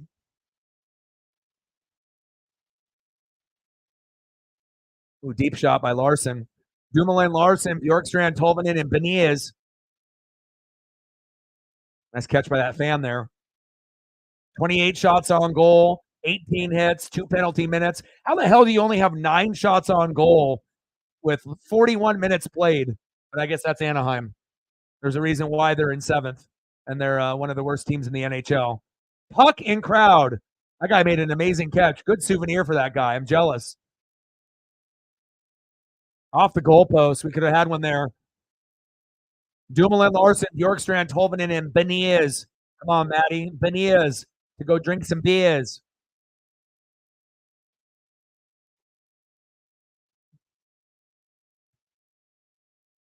We might end up getting into the mid-30s with shots on goal if we're at this pace. We're at 28 right now.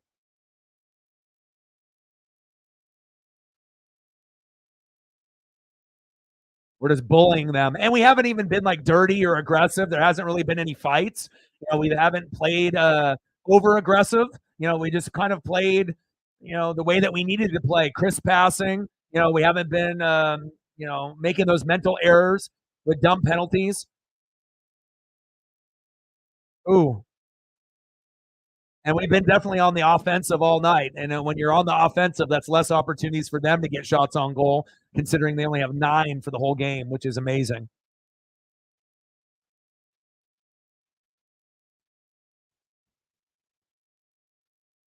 You should get one of those like rotating puck stands. Those are cool. They have them for like cards as well. I don't own one yet, but I think I'm going to get one at some point for like either my Aaron Judge graded auto rookie, or my Julio graded auto rookies. Just be kind of cool to have. But I've seen them, and you can get them for pucks too, and they look awesome. Some of them even have lights that you can have on them too.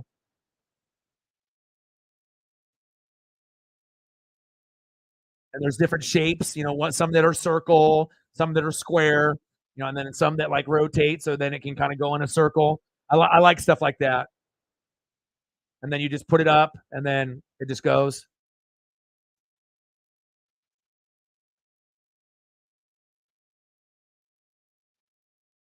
Or you can just have one, that has like a back on it, and then it just goes in front, like kind of like the card holders, where you can just put it in, graded cards, and it just like props it up, so that way you can have it, propped up on your desk so you can look at it.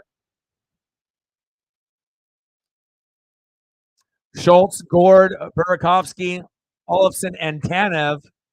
Turbo in there.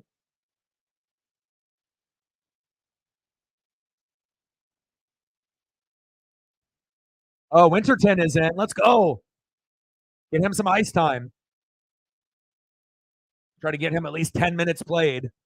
Dumoulin, Larson, McCann, Cartier, and Winterton. And Winterton played 3 games in November briefly, but didn't really get a chance to do too much because it was just a brief time with the team, and then going back to Coachella, trying to make room on the roster. I always like rooting for new guys, no matter what it is, whether it be guys that have come up from AAA in baseball, or guys that are coming up from Coachella for the Kraken. It's just neat to be able to see young guys kind of make a mark and seeing if they can actually make a roster spot, and I know it's difficult, and sometimes people get called up due to injuries by stars, and they have room, to bring someone up, or sometimes, we're just not playing well and they want to give an opportunity to the new guys, and we have nothing to lose at this point. It's good to get those guys some experience. You never know when we might need those guys next year or beyond. Everyone deserves to have a moment. Come on, Kraken. 15 minutes to go in the third period, 4-0 Seattle.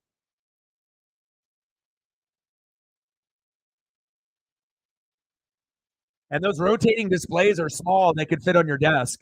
It's just a little bit bigger, than the puck itself. And then you just place it on there, and then it just, can either just be, standard stationary, or it can spin. I mean, it kind of just depends on what you're looking at, based off the, case to protect it, or a display. Ebbs, Dumoulin, Schwartz, Larson, and McCann.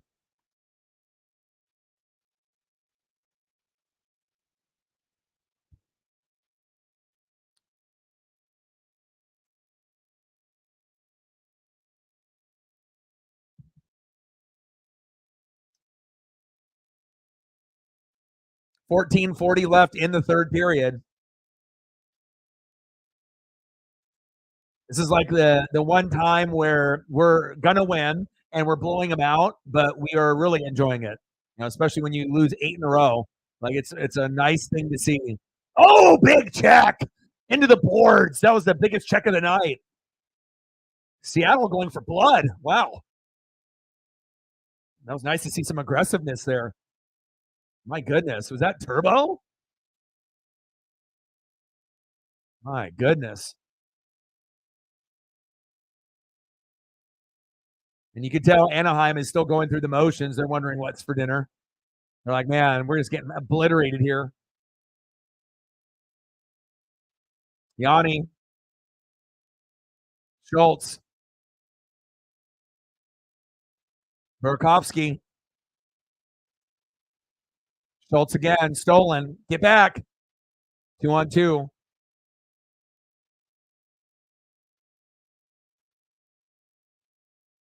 Get it, Joey. There we go. Get it out of there. There we go. Good job, Kraken. The Anaheim Ducks finally got into double-digit shots. They're at 10 now. Oh, off the post. Shit. Save it. Oh, we got 3 bodies on the ground. Get up. Nice. Good defense by the Kraken helping Joey out. We had 3 bodies on the ground, on the flow. No goal there, but it did hit the crossbar. We got lucky. I don't want this shutout bad. Joey, nice. Nice Joey chance. You don't get that often in the crowd at Climate Pledge. He's earned it tonight. Let's keep it going.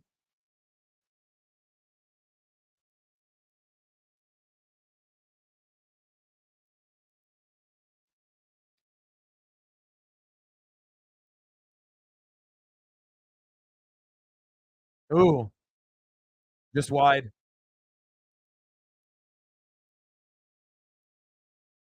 12:28 left in the third period.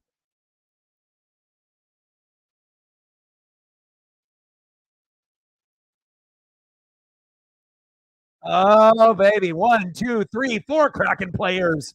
They're like, we're not going to let him give up a goal. Nah, not tonight. Nice. Nice.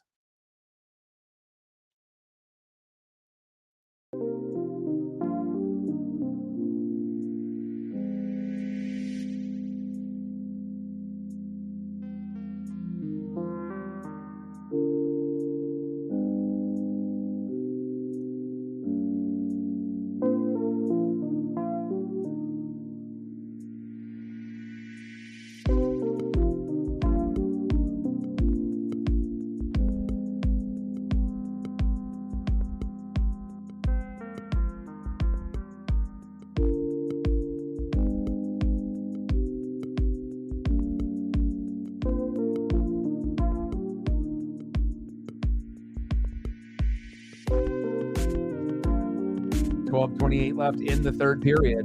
Let's go, baby.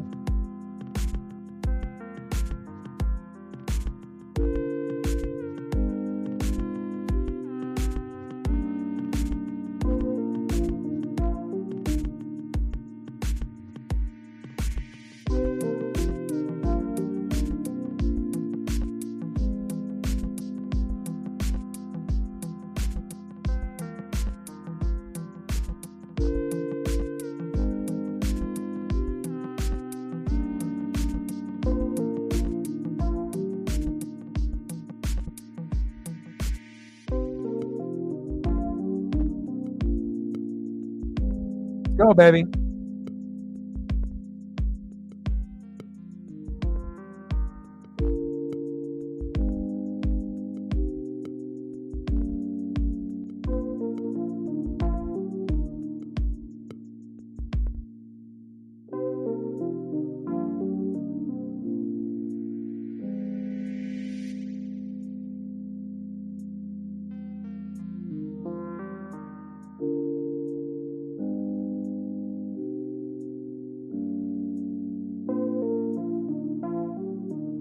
All right, Ebbs, Schwartz, Alexiak, McCann, and Borgen. Let's go.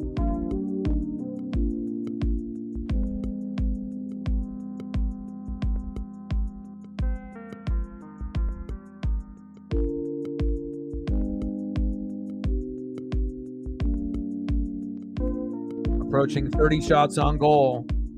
11:25 left in the third period. 4-0 Kraken. Exactly what I like to see. Giving Anaheim the boot. I mean, we've been taking the boot for 8 straight games. It's nice for us to be able to not be on the receiving end.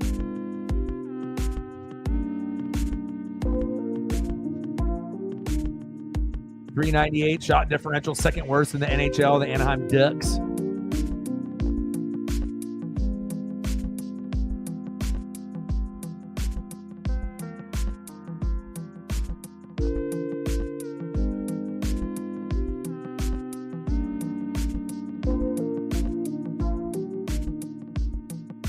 Ebb, Schwartz, Alexiak, McCann, and Borgen. Come on, Jared. Get a goal on your fucking bobblehead night.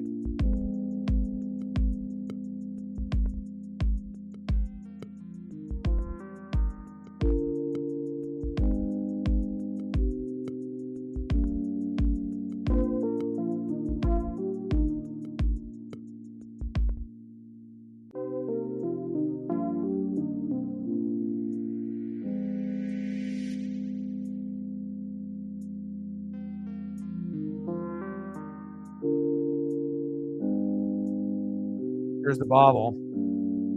Doesn't fit the screen, but it's a nice one. Ooh, baby. I like. Need that. First 10,000 people got one of those.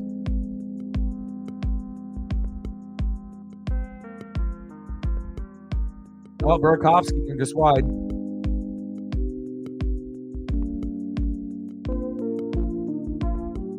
Come on, Turbo.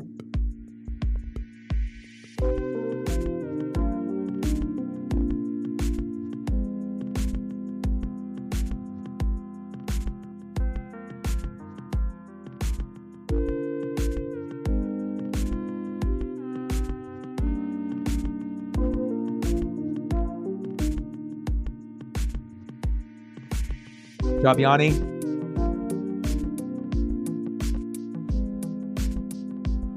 Alexiak, Gord, Burakovsky, Borgen, and Tanev. Let's go, Turbo. Let's go, Yanni. Take care of your mental health, y'all. Check off the boxes. Win the day. 9:24 left in the third. 2-on-1, 2-on-2. Good defense there by the Ducks. Ben Myers with the deflection. 31-10 shots on goal. We might be able to get a shutout here tonight for Joey Decord, baby.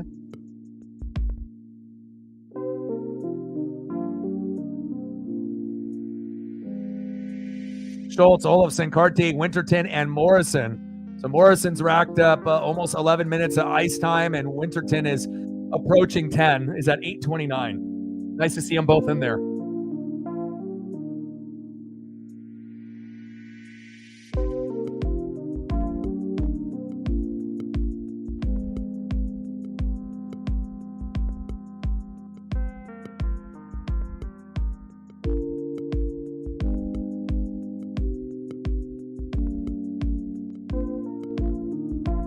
Yeah, even though I'm at 0, I'll still take care of y'all.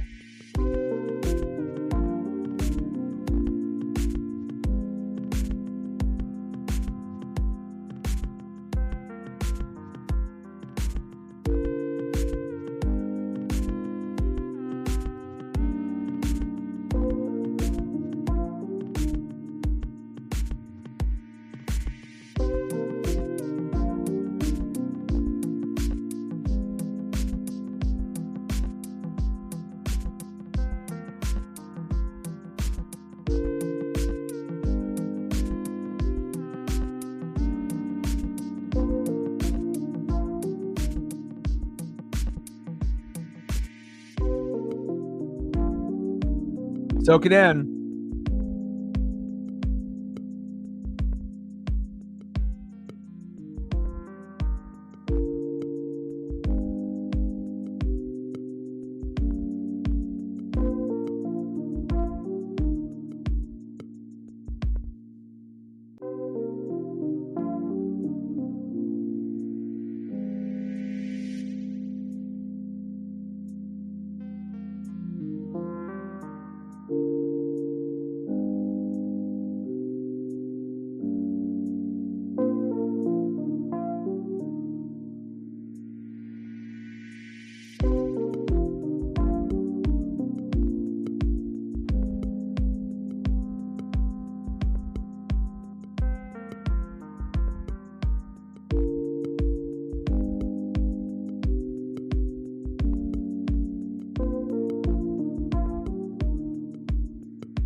Oh, man, of my word. 31 shots on goal for the Kraken. 10 for the Ducks. Less than 9 minutes to go.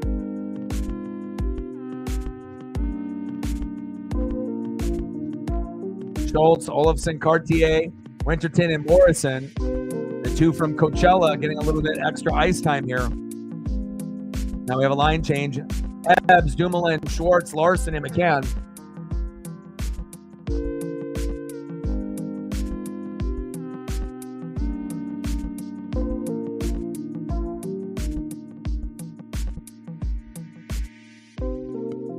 Yeah, I'm not ever worried about you, Megan. You know, like I said, on the dono side, you go above and beyond, you know, and do more than 98% of the people on the channel. You know, there's not very many people that are going to be on your level, except for maybe Cyberpunk. Now, you know, Cyberpunk might be, you know, right there with you. So it's everyone else. I'm kind of concerned. You know, besides the main, like, you know, Reflect and you, because you guys definitely have held it down. But you know, we need others.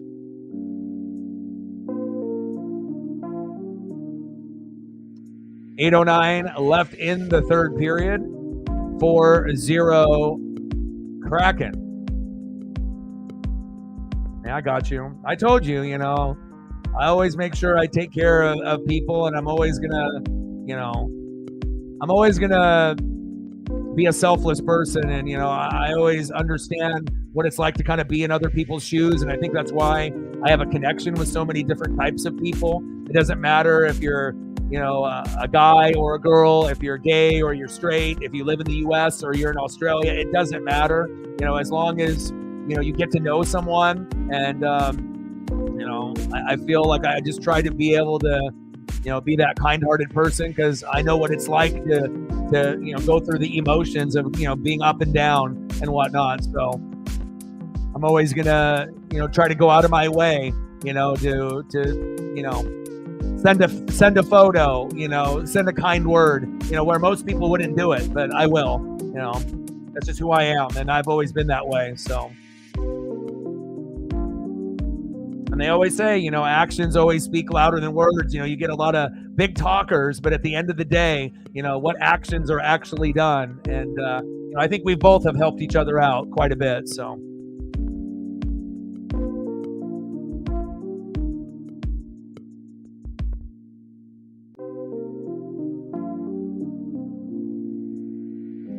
Oh.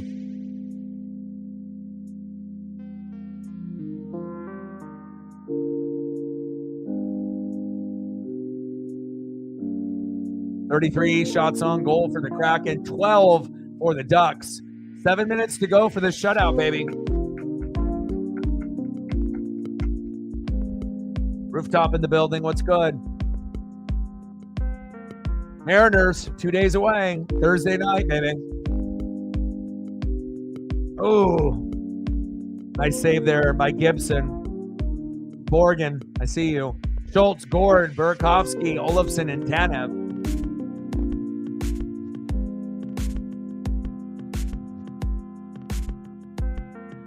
Excited, we're getting close.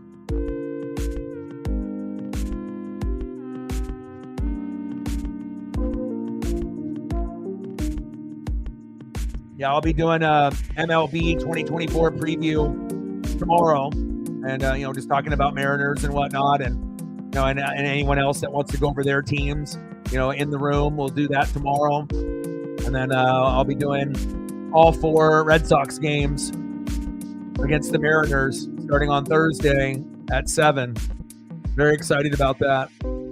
Celebrating Easter a day early on Saturday, but I will be back before that matchup on Saturday night. And then Sunday on Easter, the matchup is early, like at 1. But again, I'm already going to be celebrating my activities with my dad on the day before. So my stepmom as well. And they got a new pup that they rescued after the other one ended up passing away. So definitely will, you know, be excited to be able to meet the pup. And then I'll probably bring Paisley with me too. So 36 shots on goal for the Kraken, 12 for the Ducks. Less than 6 minutes to go in the third. Let's get this shutout, baby.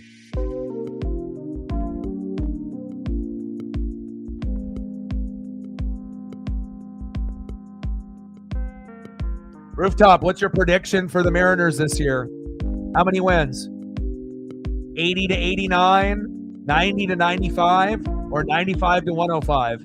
What are you feeling? Like, what's your gut telling you? I mean, I definitely think the Orioles and Mariners could make a pretty big leap. I wouldn't be shocked if those two teams go a little further than people think, and I wouldn't be shocked if the Diamondbacks, surprise everyone again. And, we already know Dodgers, Braves, Phillies, but, I think the teams that I'm going to be excited to watch the most will probably be Mariners, obviously, and then Diamondbacks and Orioles. I really want to see what those three teams are going to do this year. 85? Oh, I think we're going to do better than that. 85, you think that we're going to be shitty then, that we're not making the playoffs? You think we're not going to make the playoffs? Because at 85, we're not making a wild card. Just because Brian Wu got hurt doesn't mean we're going to be dog shit. I think we'll be better than 85 wins.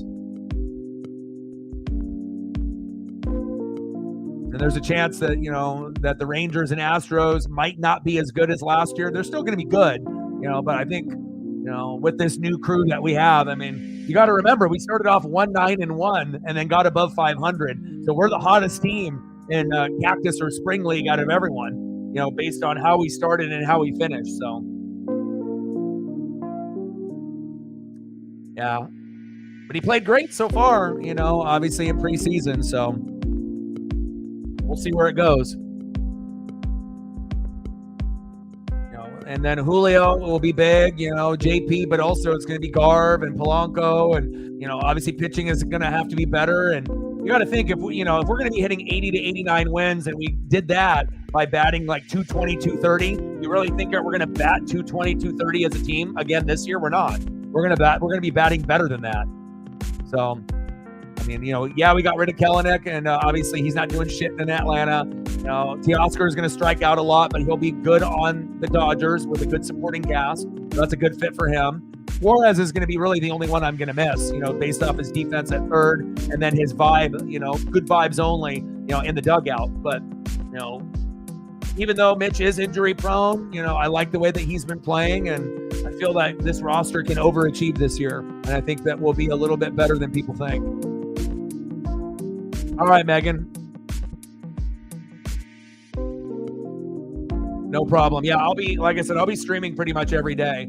Again, we'll do a little baseball preview, and then I'll be doing Mariners pretty much every day, but I'll be streaming pretty much every day. So I'll check up on you, and if I see anything Kraken or Seahawks or anything, I'll send you something on Instagram to cheer you up.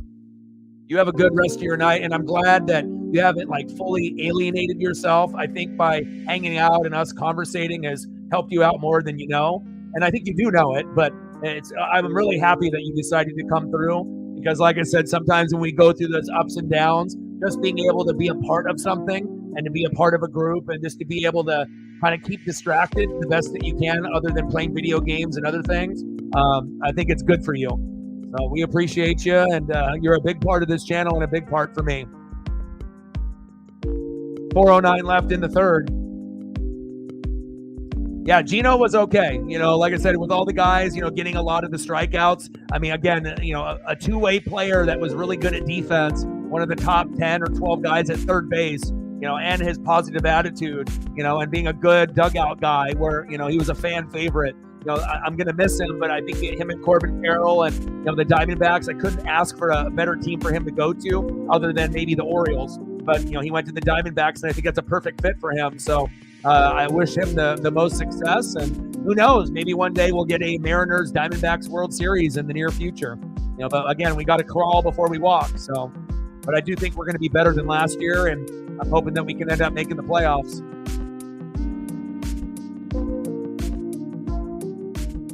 I got you. Appreciate you. I'll send you off on a good note. You take care of yourself, okay? You need anything, you message me. I got you. All right. 3:14 left in the third, baby. Let's get this shutout for Joey. Do it for Decord, baby.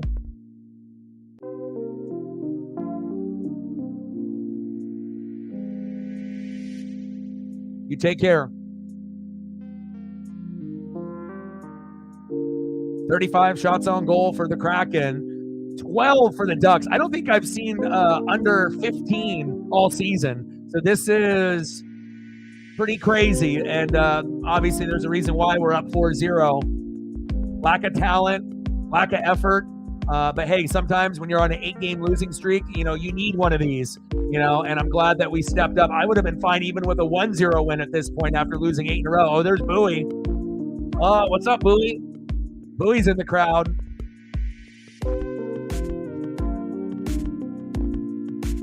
Get it, Bowie.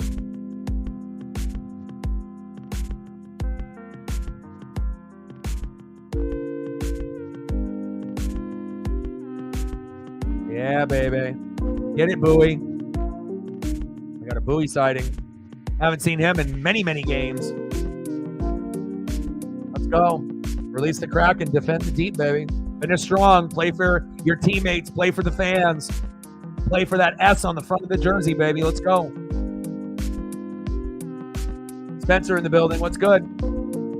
Schultz, Olofsson, Cartier, Winterton, and Morrison, the 2 guys from Coachella getting a little bit of ice time together. Love that. Was really hoping Jared McCann could get a goal on his bobblehead night, but hell, 4-0 if it ends up finishing out this way, because it doesn't really feel like we're going to get any more goals the rest of the way. Everyone's kind of going through the motions. Everyone's looking at their Jared McCann bobblehead. They're all excited and happy.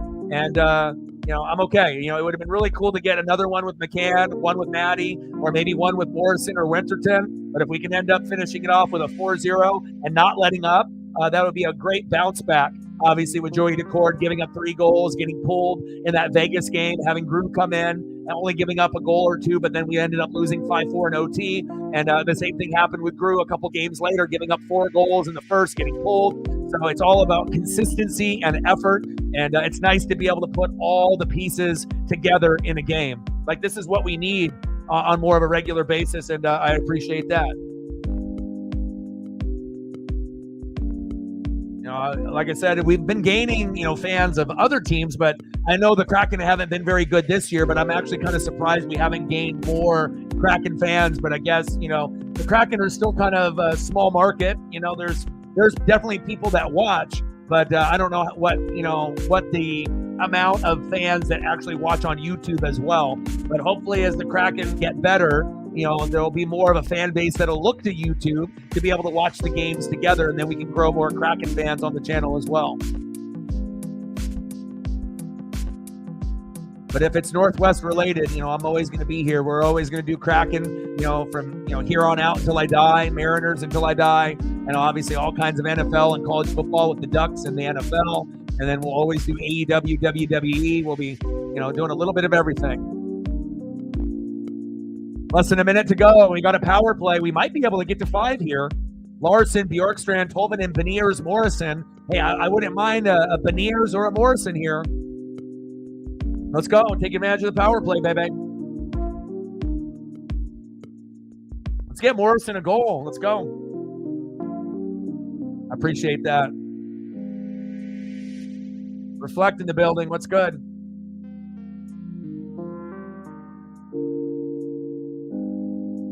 Reflect, you hear that with Rooftop thinking we're going to win like 80-85, like we're going to be worse than last year? No way in hell. But again, I guess it just depends if you ended up watching any of like the Cactus League games in entirety or not. If you're looking at the analytics and you're looking at the statistics, but half glass full, half glass empty, everyone's going to have a different perspective on things. But it would be a fucking disaster if we ended up winning only 80-85 games. That would mean that we'd be batting like 210 as a team for the whole way. And there we go. Shutout for Joey Decord. 4-0 Kraken. Let's go, baby.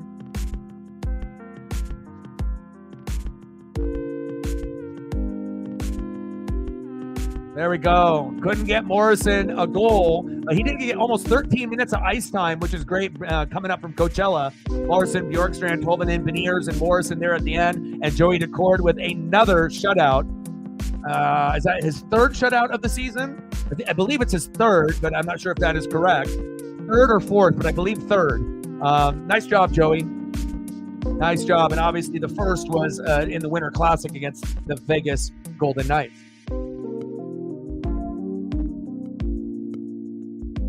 I appreciate that. We're going to be doing a MLB 2024 preview because all the games are going to be on a Thursday besides the Dodgers and Padres that played the first 2 games in Korea. So we're going to be doing a preview of that. So we'll do photos. So that way, if people want to be able to match a name to a face or where they came from, Polanco, Garv, Haniger coming back to the team. And then we can kind of go over starting pitching matchups. And then we can go over Mariners. We can go over Sarah's Cardinals and other teams. I can go over the Dodgers for my dad, and just depending on who shows up tomorrow, Elliot for the Padres. So we'll probably do the stream at 6 p.m. Pacific. So that way it'll give people to kind of get settled in. So that is his 3rd shutout. So I was correct. 3rd shutout in the season. Martin Jones had 3. Grubauer had 2 in 2021. Martin Jones had 3 in 2022. And Joey Decord has 3 in 2023. Nice. And we've actually streamed every shutout that Joey has done. But we'll do an MLB preview, obviously linking with photos, and we can talk everything MLB to get us all hyped up for the season. And then we'll be doing the Mariners and Red Sox for 4 consecutive days. Thursday night at 7, Friday night at 7, Saturday at 6. I'll be back from the Easter celebration a couple hours before that. And then on Sunday on Easter at 1, I'll end up doing that broadcast as well. So let's go. There's Joey Decord. Throw those salmon in the crowd. Nice job. Let's go, baby.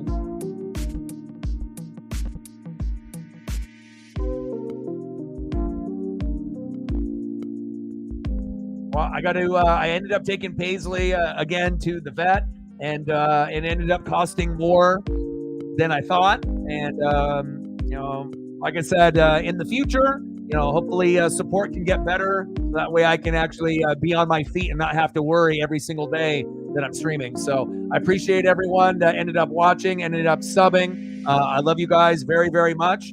Hopefully support can improve because it's going to be my lifeline, if you guys want me to be able to do this channel. So again, shout out to everyone watching on Twitter/X as well as the people in the room. I appreciate you very, very much. And I got one question for you. Who talk sports like us? Your boy Ryan, Northwest Sports Fanatics, and I'm out. Gang.